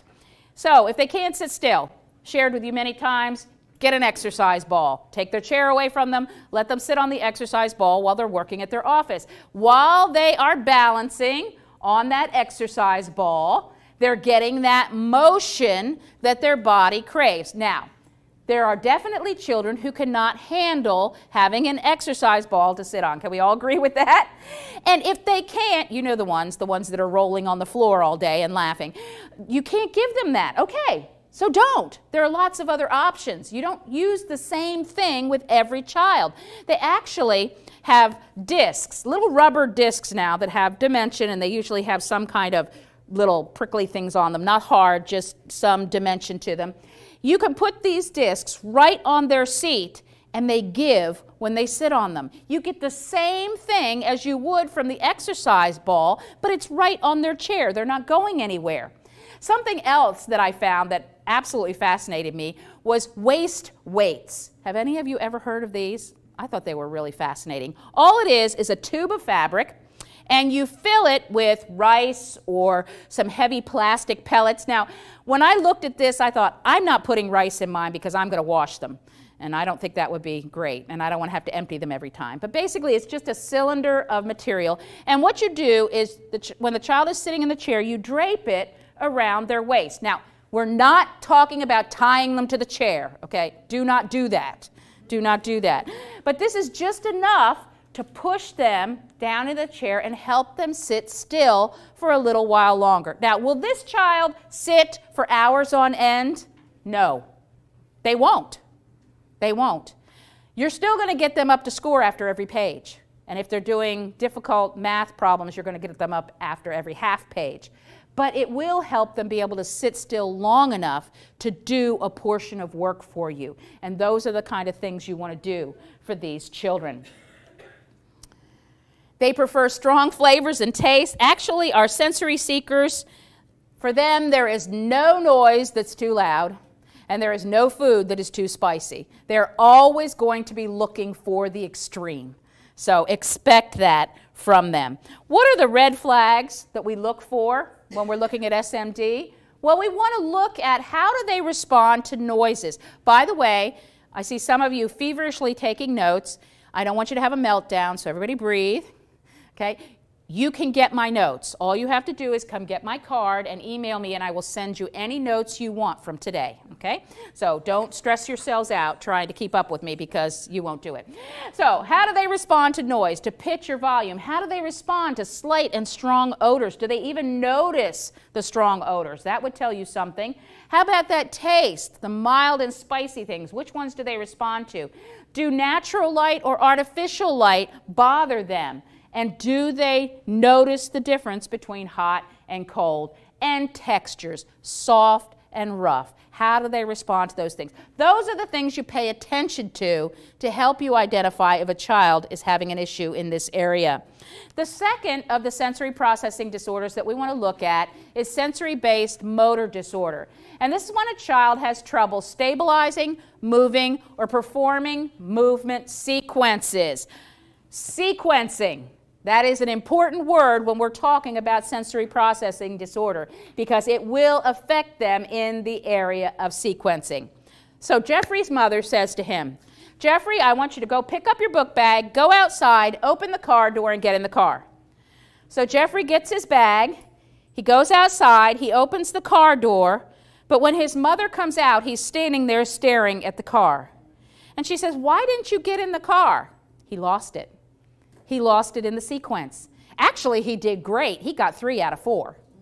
For many of these children, 1 instruction at a time is their limit. If you give them the second one, they drop it. And you think they're disobeying, and that's not true at all. They just don't remember the sequence of what you ask them to do. So make sure that you pay attention and notice when they don't get that sequencing. Now, when we look at SBMD, there are 2 different ways that this is going to show up. The first is dyspraxia. And this is a limitation that will affect 3 areas of their skill sets. The first is their gross motor skills. We're talking about their legs and their arms, gross motor skills. These children tend to be very, very clumsy, very clumsy. They are slow to crawl, walk, or run. That's one of the reasons why it's important to pay attention when you have little ones. Not that if they are slow to crawl, it means that they have dyspraxia. I'm not saying that. But what I am saying is you pay attention so that you can add that to other things that you're noticing to decide if this is an issue you're dealing with. And they struggle with sports. For this child, PE and recess can be miserable. Absolutely miserable. You do realize that all games are sequential. They are. So you have a new little boy who came to the school and he doesn't really know anybody and you're getting ready to go out on break. So the supervisor says, come on, we're going to play kickball. And he said, I don't know how to play kickball. Oh, you're going to love it. It's so easy. Come on over here. You stand here. They're going to roll the ball to you. You kick the ball. You run to first base and stay there until the next person kicks the ball. And then you run to second base and you stay there. You lost him and kicked the ball. He has no clue. No clue at all. And do you know what most of these children will do rather than be embarrassed in front of the other children? No, thank you. I just won't play. Isn't that sad? That's so sad. When we could do something to help them with that sequencing so that they don't have to be left out of that game. It will also affect their fine motor skills. How will we see this? Well, some children have a hard time holding on to or letting go of things. Now, most children, when they're very small, you watch little babies when they first start getting this, and they start reaching for things. First, the depth perception to figure out how far away it is. But then to realize that if they close their hand around it, they can hold on to it. And then if they open their hand, they can drop it. Some children don't learn that when they're very, very small. They have a hard time dressing themselves. Think about fine motor skills. Snaps, zippers, ties, buttons, all fine motor skills. So it's going to affect their ability to dress themselves, and they usually have pretty bad handwriting. Not surprising because they have a hard time holding on to the pencil. So what are you going to do for these children? Well, you have to practice the things that are hard. But again, make it fun. Don't make it something that you're forcing them to do 100 times a day. You just want to make it fun so you can have zippers and snaps and those kind of things available for them to deal with. But how about their handwriting? There are so many products out there. There are so many different kinds of pencil grips out there. I brought a few with me. I love this one because it's really big and fat. And that's why we start children out with the big fat crayons and the big fat pencils, because it's easier for them to hold on to it, get a good grip. So if you get a big pencil grip, they can get a hold of that thing much more easily. By the way, your sensory seekers would love this pencil. It has sparkles and it has a nice feel to it. They would enjoy having that in their offices. I have another pencil grip that actually has bumps on it. Again, fabulous for your sensor seekers. If you have a child who just craves touch, and they want to have something that they can touch, you give them something so that they don't get themselves in trouble with something else. A pencil grip that had bumps on it like this would be fine, or just a little rubber toy that has some kind of texture to it. You give it to them and say, put it in your pocket, and when you feel like you absolutely have to touch something, you take it out and you squeeze it and you rub it, and that way they're not going to get themselves in trouble. You've given them a tool to use beforehand. I love this pencil grip. It has a place to put your thumb, your pointer, and your middle finger. Okay, it has little cups for them. Now, they are using the strength of their entire hand to write rather than just their fingertips. Some children don't have the strength in their hands to keep the pencil on the paper. And you wonder why their handwriting looks like it is. It's because they can't push it down. They also have pencil weights that you can put on the back of a pencil to push it down into the page so that it helps them as they're writing. So many different kinds of tools that you can use to help them. The third set of skills is the oral motor skills. We're talking about all the muscles in their chin, in their mouth, in their lips, and their tongue. This is a really tough one for children. These children have trouble sucking and swallowing. They have trouble chewing and eating, and they often have difficulty forming their words. Now, if you have a child who has a severe limitation in oral motor skills, it is very likely they are going to need speech therapy. And don't be afraid of speech therapy. Don't be afraid to tell the parents that your child really needs this. And you may or may not have someone who's qualified on your staff to do that. They may need to go to someone else, and that's okay if a child has a need in this area. They also are going to have to work on forming those words, so help them with that. Now, they may go to a speech therapist, but again, there are some games that you can play to strengthen the muscles in their mouth. Some very fun and simple games. Do you know one of the best things to deal with oral motor skills is blowing bubbles? Take that little wand, dip it down in that bubbles, and you're using every muscle in that part of your face. How about if they have trouble sucking? Here's another fun game. Put some M&Ms on the table. Give them a straw. There's a little dish sitting next to the M&Ms. You say, put the straw in your mouth, set it against one of the M&Ms, and suck. And try to pick that M&M up and put it in the dish. Now, if they have a real issue here, that's going to be hard when they first start. But the more you do it, the stronger those muscles are going to be able to, are going to become, and it will really help them to do better. The second way that SPMD affects them is through postural disorder. So we had the gross motor skills, which are the legs and the arms. We had the fine motor skills, everything you're doing with your fingers. You had the oral motor skills, the things you're doing with your mouth. Now we're talking about the core muscles of the body. The core muscles that help you stand up, that help you sit up, those basic core muscles in your torso. So these children have issues sitting up straight in their office. They have a hard time sitting up. Their penmanship is usually illegible. Think about it. If you have a hard time and you're struggling to stay up, what happens as the day goes on? You're going to start slouching in that office. And it's very, very difficult to write when you're not sitting up straight. So it's going to affect their penmanship. They're going to have difficulty using a swing. I threw this in here because there are so many things that we do every day that are sequential and we don't realize it. And swinging is one of them. So for this child, first of all, they're dealing with the core muscles, so they have to sit up straight and hold themselves in the swing. But then they have to push off, and then they have to pump in rhythm to keep themselves moving. That is so hard for these children. So difficult, because it is a sequence. They have difficulty using both hands at one time, especially if you're asking them to do different things with those hands. They fall easily, they have poor balance, they tire easily, and they have poor endurance. It just wears them out because their core muscles are so weak. What are the red flags we look for here? They have difficulty with motor activities requiring more than one step. That sequencing is difficult for them. They have trouble learning new motor skills. They are accident prone. They're accident prone.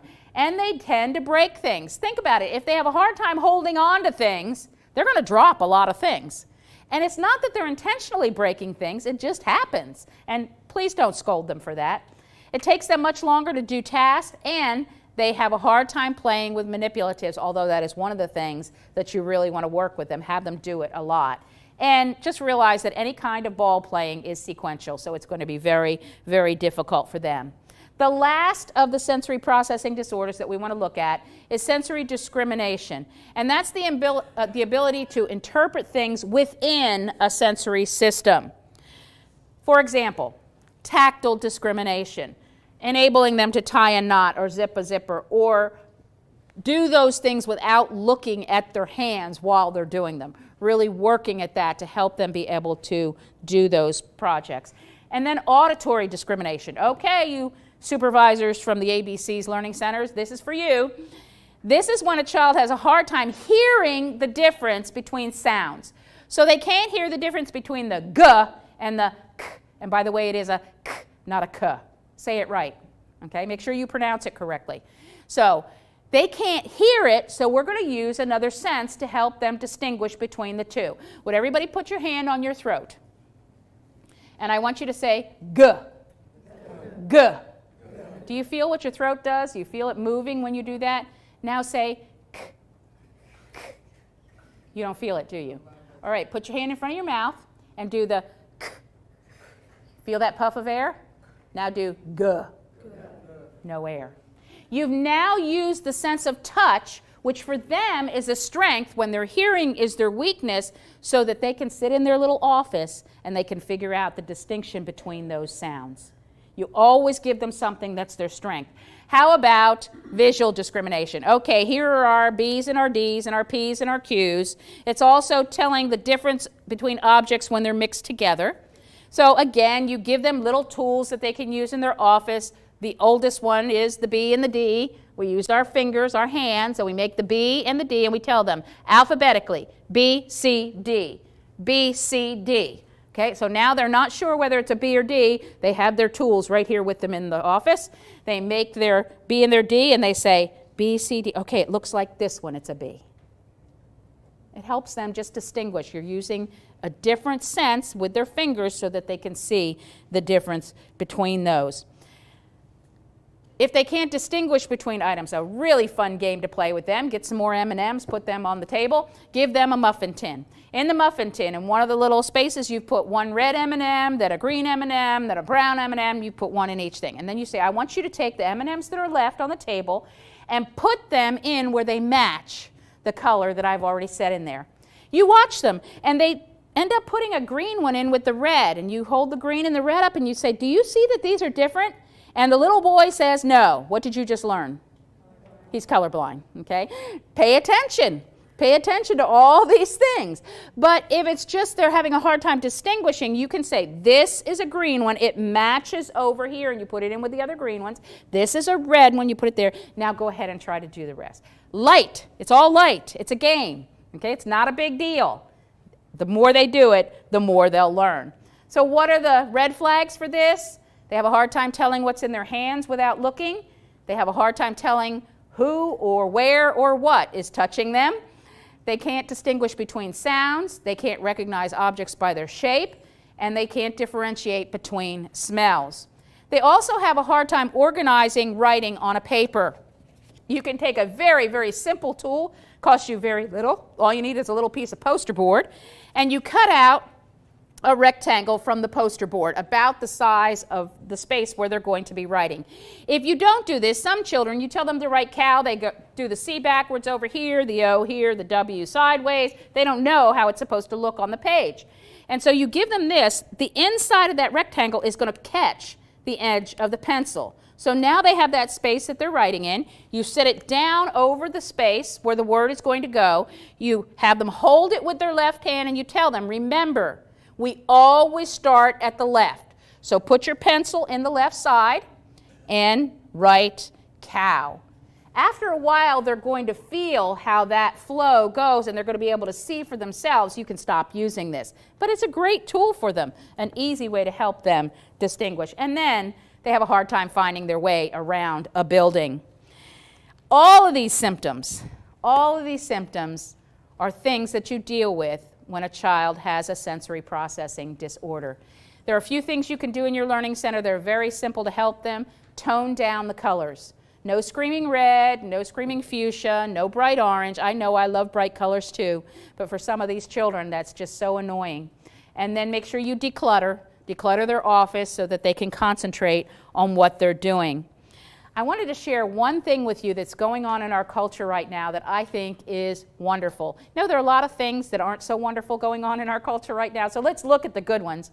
Right before we left Nashville, one of the movie theaters in the area started doing something. Now, you may not go to movie theaters, and that's fine, but you may have parents who do. And if they have children who have sensory issues, they are now showing sensory-friendly films. And they're all children's movies, and what they do is they leave the lights on, they turn the sound down, and the children can get up and walk around during the movie. It's brilliant. It's absolutely brilliant for these children. Just something you can share with your parents so they have an extra thing that they can do to help their little ones. Let's close with scripture. I will praise thee, for I am fearfully and wonderfully made. Marvelous are thy works, and that my soul knoweth right well. Lord Jesus, we do thank you for every child that you bring to us. We thank you that they're all different, and we thank you that you give us wisdom to know how to help them through the limitations that they have. I pray for every child represented in this room and ask that they will have a wonderful, successful school year. And we'll thank you for it in Jesus' name. Amen.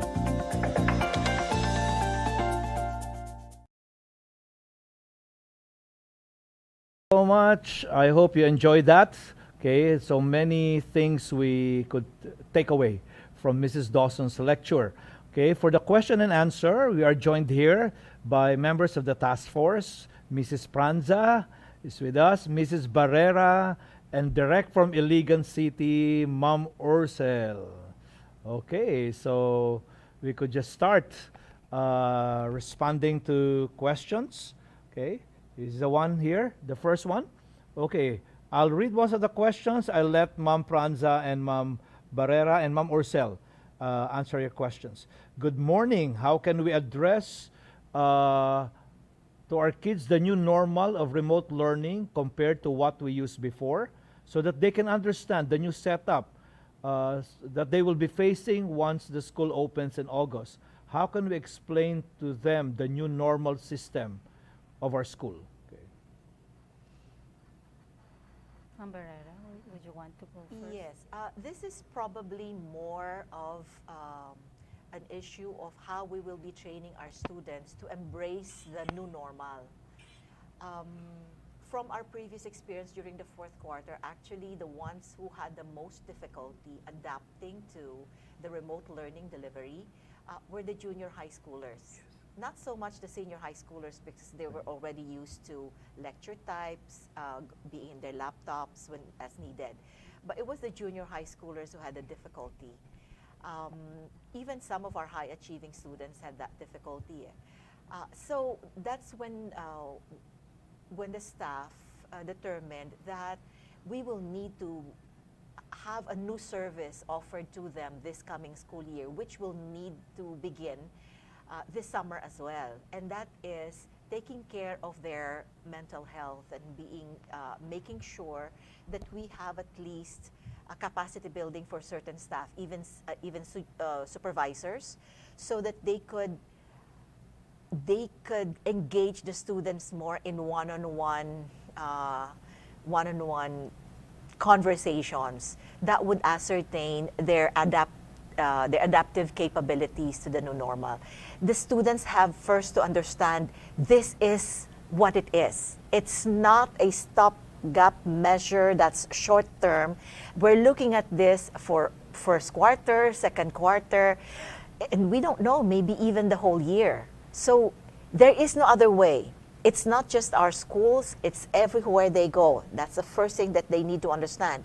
And even when they go to college, they will have to face this reality now. So a lot of it is training. So it would help a lot if you have at least 1 or 2 staff members who would be able to engage the students in one-on-one conversations just to ascertain their mental wellness. There are a lot of webinars that are available. You have also to remember that in the procedures manual, it's the supervisors who actually they act as counselors already. Remember, Yes. they're the disciplinarians, they're the ones who talk with the students in accordance with their needs. Let's just put that up a little bit by training our staff who are available already. Get into webinars that are free, that they're there. One advantage is that they're cheap. Sometimes they're even free. Yeah. So you could actually ask certain staff members, the ones who have been with you for a number of years, so that they would be able to get trained, get the even terminologies, get the nomenclature, get some serious reading done with articles and all, so that they'll be able to address this need with your students. Maybe this is also an opportunity for pastors to really get Yes, involved. there you go. This is one of the things we decided on in our school, that I will be more involved. So like what's going on, the simulated learning center, remote learning center. So we've already identified students who will be directed to me by next week. I'll be meeting with 3 via Zoom on just counseling. And these are junior high school students. Most of our issues with adjustment are actually with junior high school. Okay, here's a question on, can we provide them? This refers probably to those with SPED, no? Can we provide them social stories so that it's easy for them to digest what's happening right now during this time of pandemic? Would you like to address that, Ma'am Pranza? Probably add to what Ma'am Barrera Yeah, made mention that of. would be very good, because more than anyone, children with limitations and special needs would be the most affected during this new normal, because these children would thrive in a consistent and structured environment. And then that structure that they are so familiar with, like the learning center, was taken away from them. They were uprooted, unprepared. And so we would really expect some meltdown or some anxiety, or perhaps even some of them go into depression. And so narratives or social stories would really bring out what they are feeling at the moment, and so that at least you can, as what Ma'am Barrera said, would engage them, and so that they can open up, and then really help them at least get an understanding of what is happening around. Okay. Salamat po, Ma'am. Okay, here's one. Okay, sandali lang daw po. Okay, if we have kids with special needs, how can they transition to the new normal system compared to what they used before? Isn't that similar? Yeah. What you would like to add? Okay, as what I've mentioned, you have to be to enlist a team involved in the training of this child, the parents, especially that they are really staying at home. And then if this child is going through some form of therapy, like OT and other people involved in the individualized education plan of this child, you have to really pray for a strategy to create a structure and consistency in a child's life, because that's the only way for them to really thrive. So you have to really work together on the best strategies that would really work in this system that they have to do all their work at home. I know this is really difficult for them, and sometimes it would be difficult for them to really process.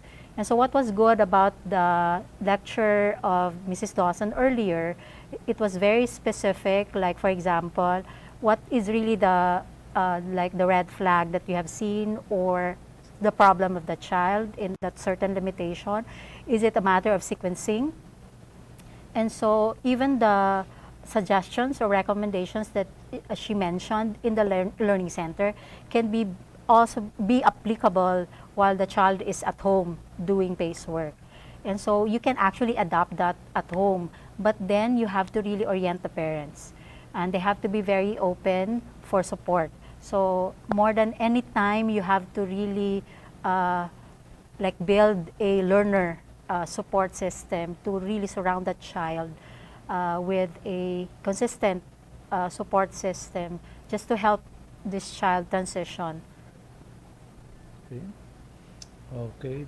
This one was already answered yesterday, I think. Yeah. But this is regarding SPDs. Ah, okay. Would corrective action notices still apply for children who have, okay, this problem? Can you answer that, ma'am? Okay, I'm coming from a background that I am a parent of a child that was diagnosed first with, when he was 2 years old, he was an autism suspect, and it progressed to, in the spectrum of ASD, high functioning verbal. And then when we were asking for like a certification so that he can be given accommodation when he took entrance exams in UP and other colleges, because that's allowed by the government. That's their privilege. And so the more specific diagnosis was really sensory integration disorder, specifically auditory integration disorder. So I'm coming from that context and background. Yes, we do as parents, because I was a homeschooler, and in between, he was also church schooled, and I serve as the school principal of the church school where he studied for like 5 years, and then homeschool him again all throughout high school. We do apply biblical discipline. And just to answer the question, like I saw a question a while ago that says, how do you distinguish a bad behavior from like just a limitation or like a disorder? So I wouldn't want to even term it as a disorder, but more of a limitation, because we all have limitations, so it makes the term more inclusive. If it is made clear with the child that he understands that what you expect from him, and then he still repeats it, then it can be a moral issue already. And so I have to discipline him.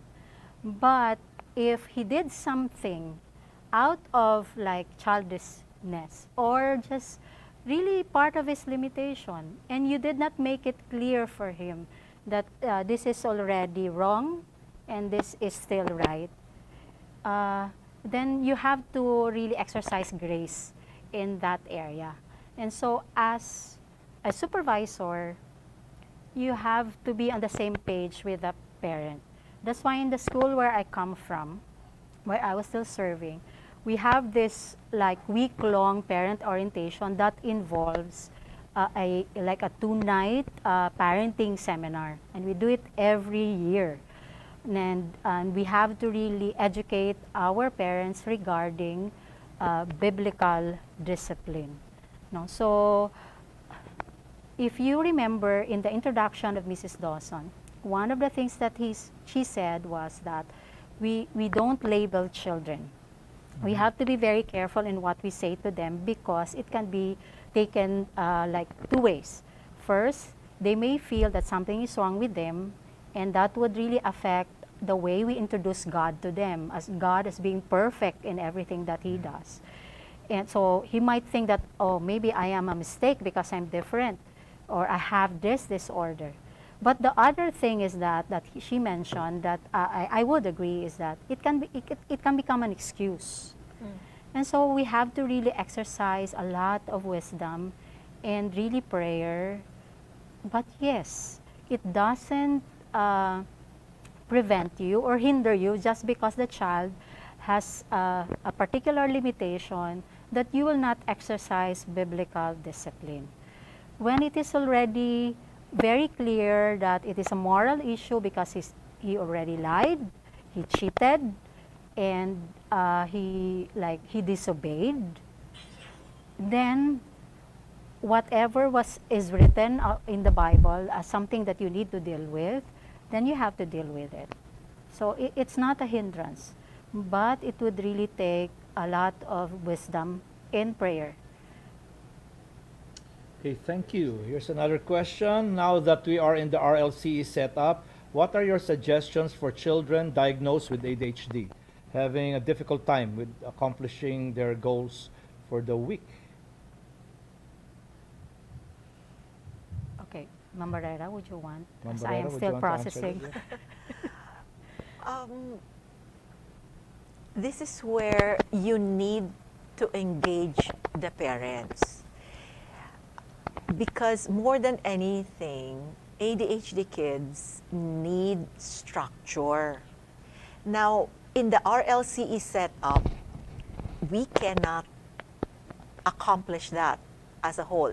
Academics will have their set of controls. When they were here physically, then we could also structure their physical environment so that there's controls there. However, in the RLC, the teachers could only exercise academic controls. We cannot exercise physical environment controls because they're not here. And that's up to the parents. Most probably, again, you will have to engage the parents and then perhaps make an even more specific agreement with them that's written and that they agree to, so that you could always go back to that. I said yesterday in the session with RR and ABCs that parental involvement and supervision is necessary for RR and ABCs. It will also be necessary for students with limitations. Thank you, Ma'am Barrera. There's a question earlier that was put up there regarding RR and ABCs. Since Ma'am Barrera made mention of that, could you put that on about suggested format or structure for doing RR and ABCs? Okay. It was particularly Sorry. addressed to Ma'am Barrera. Yeah, it was addressed Yeah. to Ma'am Barrera. If they can have a copy. Yeah. Okay, can we have a sample copy of schedule activities and platforms to be used for RR and ABC's programs? We actually had constructed that, Mrs. Pranza, basically, and then also input from Mrs. Laureno, from Ma'am Orcel. And that was supposed to be part of the appendices for the RLCE manual. So we will send that po. But remember, these are recommendations. And as such po, they are untried, especially for the kindergarten. Because when we were doing the fourth quarter kindergarten program, the children were already reading. So they had a different set of activities. It's basically what the other learning centers are doing. It's just that on a more one-on-one basis. Now, for the beginning of the school year, I had suggestions and recommendations from our teachers, which they believe will work. However, I have to tell you that these are untried. Again, we have not gone this way before. Yeah. Okay, so it's very different dealing with kids in the fourth quarter, kids who already know you, who have been with you face-to-face before, who you've established relationships with, as opposed to incoming very young students, most of who will be new to the school. The teacher, they would not know. All right, so these are recommendations, and feel free to tweak, revise, as long as you are in the parameters that we said would be crucial, like screen time, the skills that need to be developed. Go to the rationale again of ABCs and RR. Okay. Yeah, thank you so much, Ma'am. No? And be very careful in who you assign as our Yes. ABC's teacher, make sure that they've done this, okay? Not just once, probably a number of times. Since Ma'am Ursel is here, no, there was a question earlier about the use of your videos, Ma'am. Some are requesting if they could use your videos for RLCE. Ma'am Ursel? Yes. Yeah, hello. Yeah, absolutely. You can actually email me. I don't know if you can flash my email later, but I'm gonna say it. It's very easy lang. So it's just the principal spelled as it is, the principal at bbailigan.com. So please do send me an email so I will know your emails too, so I know where to send it. I'm gonna produce a set of videos that already have our credits at the end. So feel free to upload it in your pages and websites. Yeah, so please do send me an email. I'm very glad to share it to anyone or to everyone for free. Thank you very much, Ma'am Ursel. That's very generous of you, no? And we just want to remind everyone that, of course, while we are being allowed to make use of that for free, let us remember these are intellectual products, okay, of BBA Iligan, and we've got to give them the proper credit.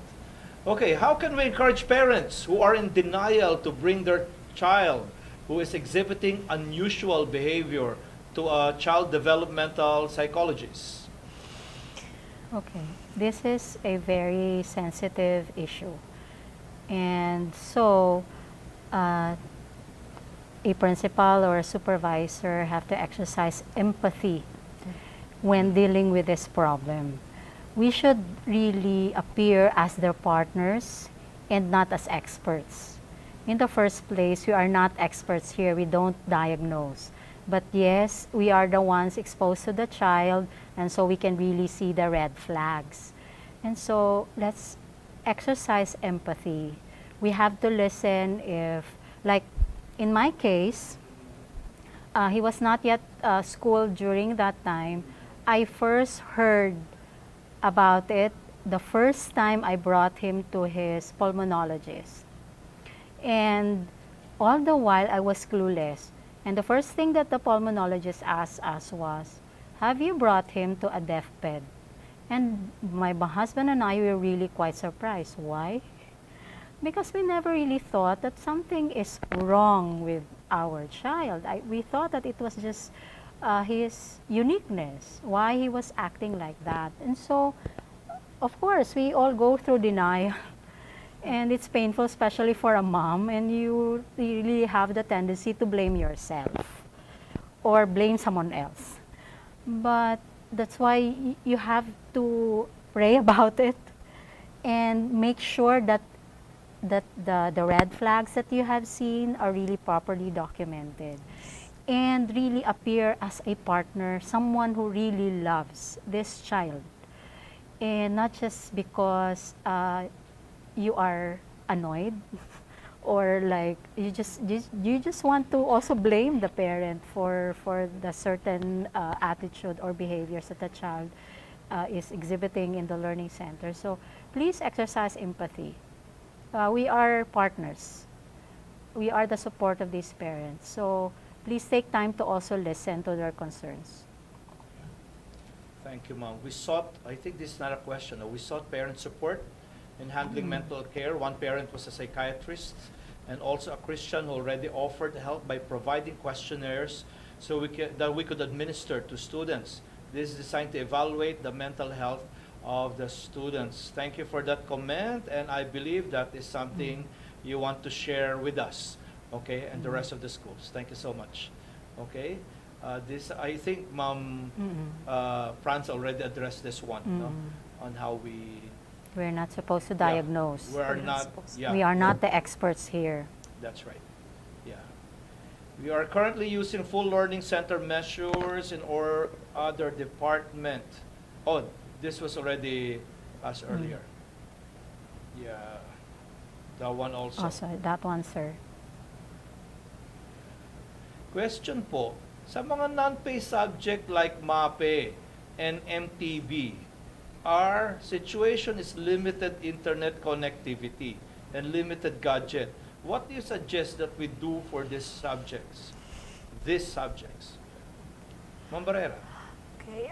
Right now, our mini class team is still developing their learning management system for this. So basically, it consists of taking what's in MALCs, okay, your minimum essential learning competencies, and then comparing that with what they did last year, and then I think so that it will have to be easier to the students. Definitely, one guideline, most possibly, is not to require as many requirements in these subjects as they did before, because it's going to be totally different. One of the things that we experienced last quarter too, when of course these classes also had to continue aside from their pacework, is that when they were required to do activities and projects based on what was taught before, the kids really had a difficult time.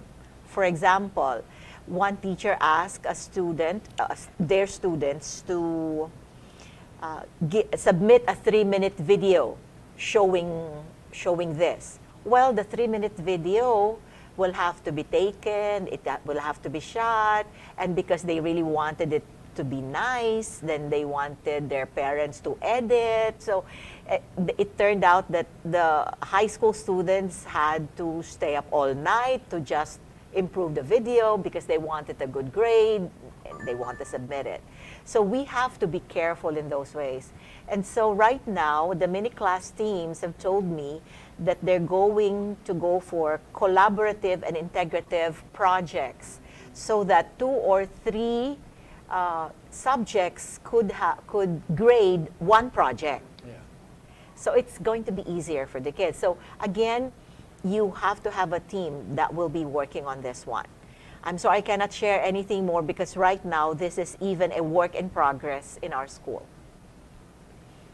There was a question earlier, no? How do we handle parents insisting that their child has ADHD or any special needs, but they cannot show any medical certificate? You have cases like that, Ma'am Franza?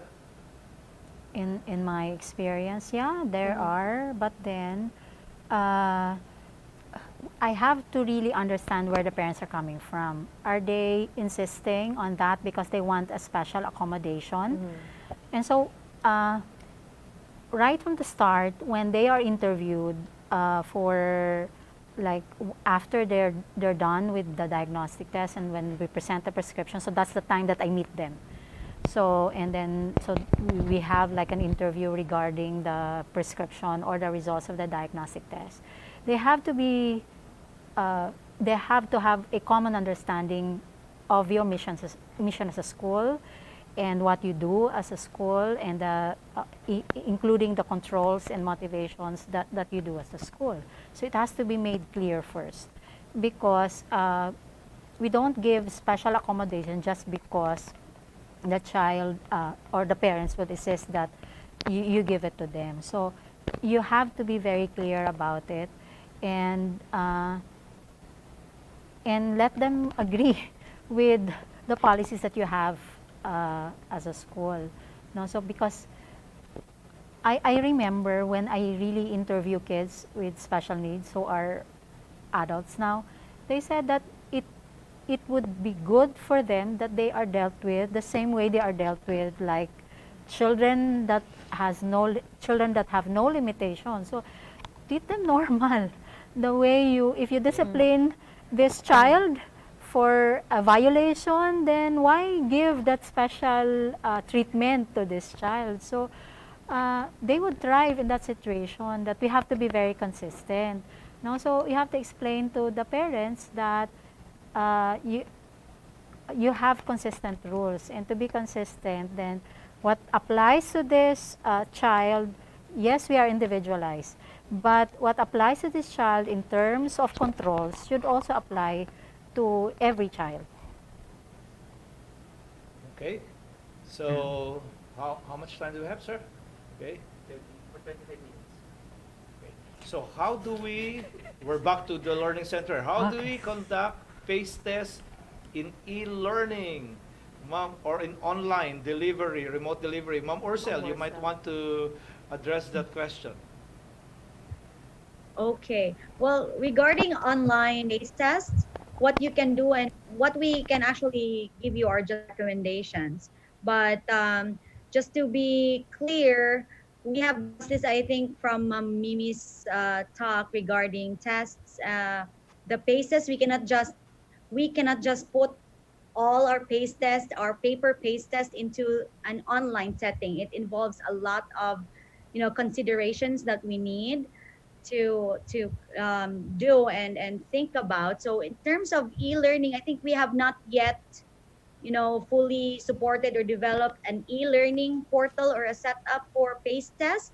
But maybe what you can do is you can be innovative in terms of using probably Zoom.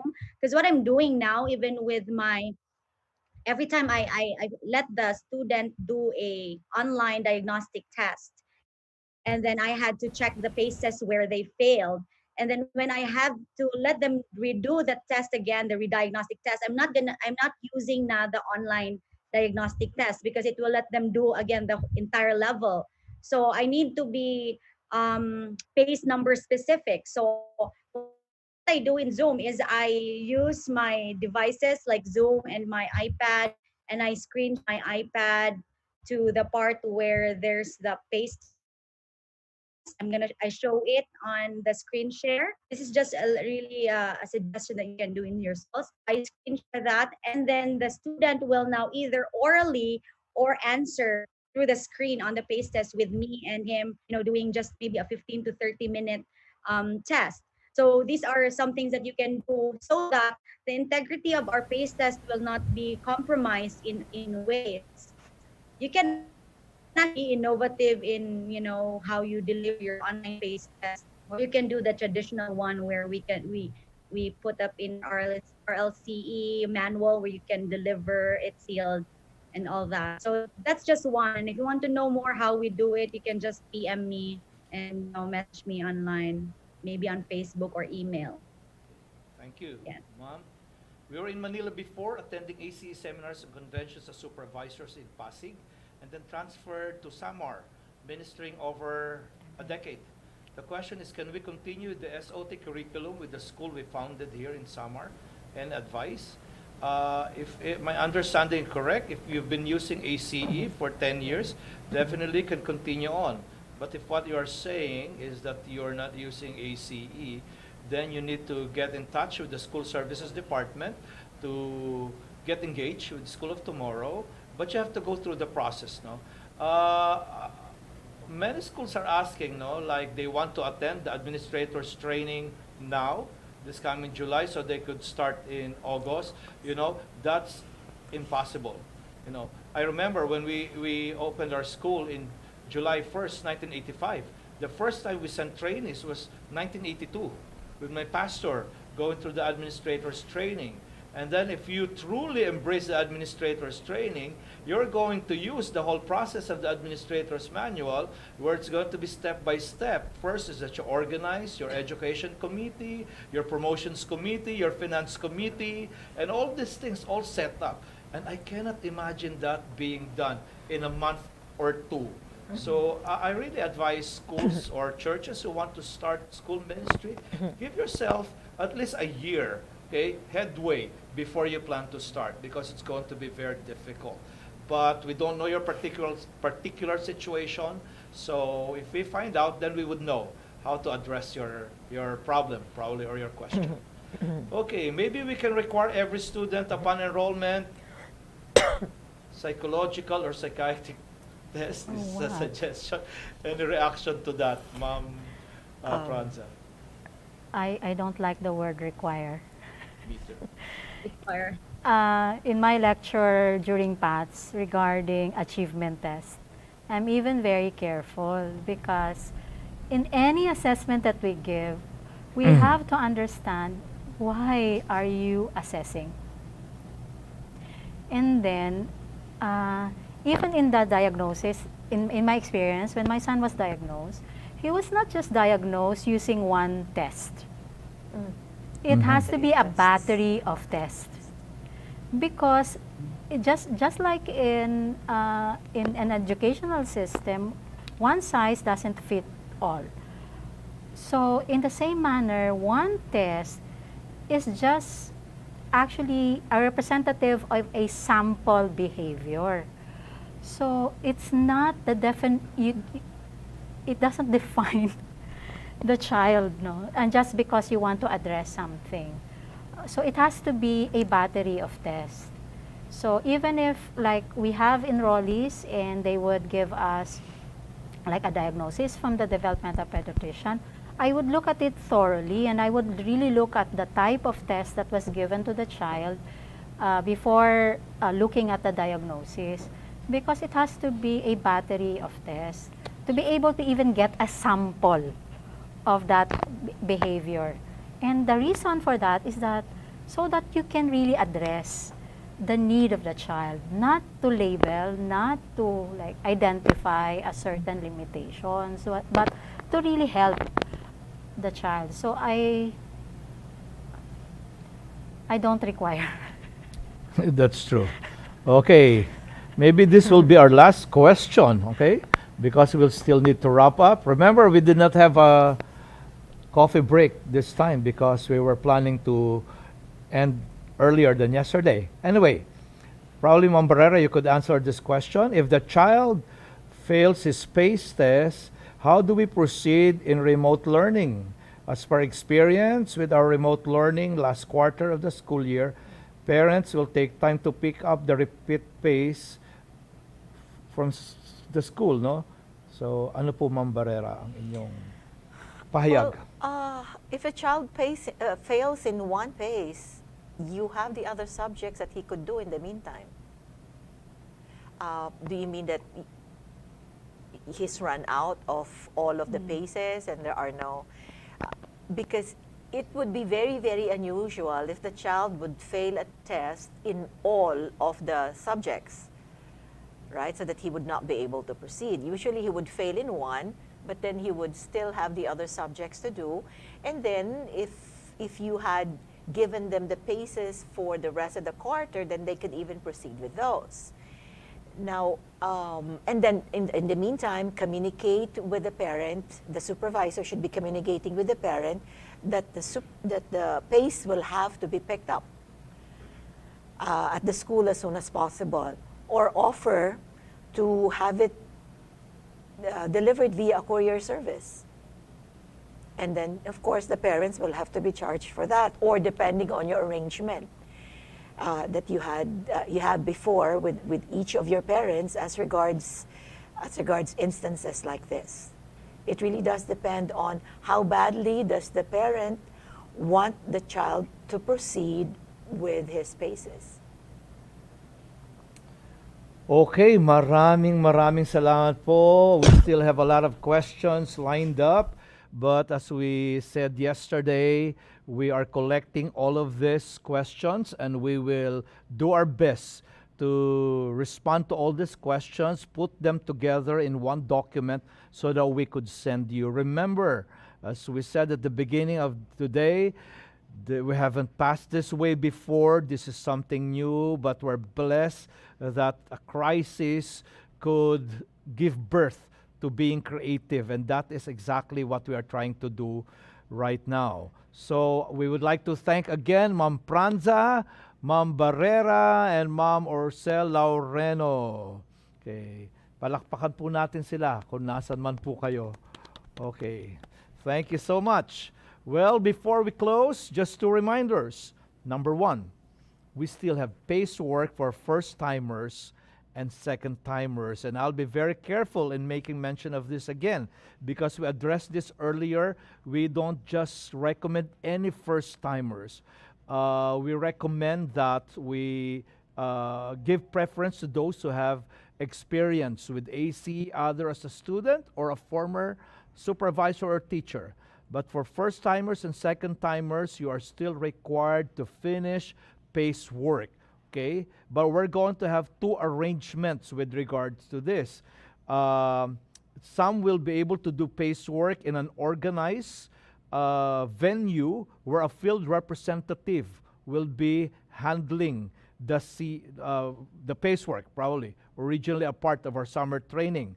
Okay, so the price that you will be charged will depend whether you're going to do this or the second option. The second option is an in-house pacework, meaning each school will provide supervision for their first and second time trainees.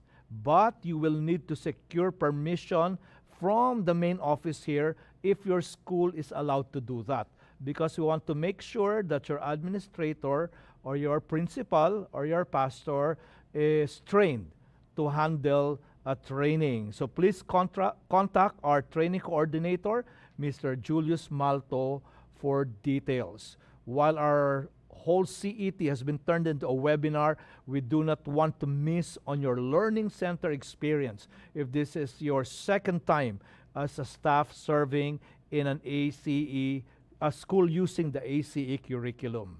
Second, we will be requiring this of all schools, in-house procedures review. I'm repeating that, in-house procedures review.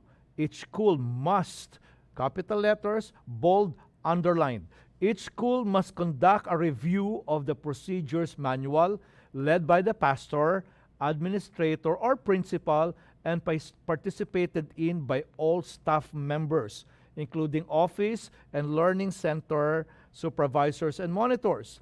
Now, why will we do this if we are doing this remotely this coming school year? Well, the more we need to internalize the procedures. Remember, if the quarantine is lifted, we go back to the learning center. I know a lot of parents are saying, no, we're not sending back our students. But if and when schools, open and they come back, you still have your learning center. That's why if you just plan to do a remote delivery from a conventional and you skip the learning center, that cannot be done. Okay, you've got to plan for it with the whole setup of the system. So this is the reason, again, we are not allowing schools to go on remote delivery without having done an actual learning center experience.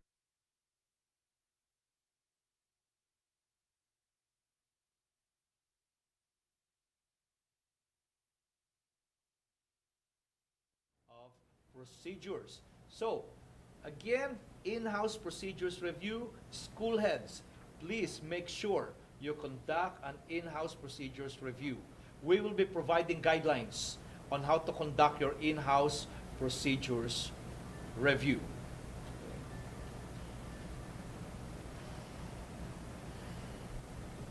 So, are we on? We're okay? Make sure that you fill out the evaluation form and submit it for your certificates. Certificates will be mailed to your school, okay? And it will include the CPD items there for your renewal of LET licenses, okay? Or professional teachers licenses. Okay, and day 2 can still be viewed until midnight tonight, but make sure you log in before midnight. Okay? And self-assessment evaluation questions are also provided. You may send them to us so that we could refer to them, so that we could look at the prevailing themes for what we would prepare for, not only for the next CET, but probably for future webinars within the school year.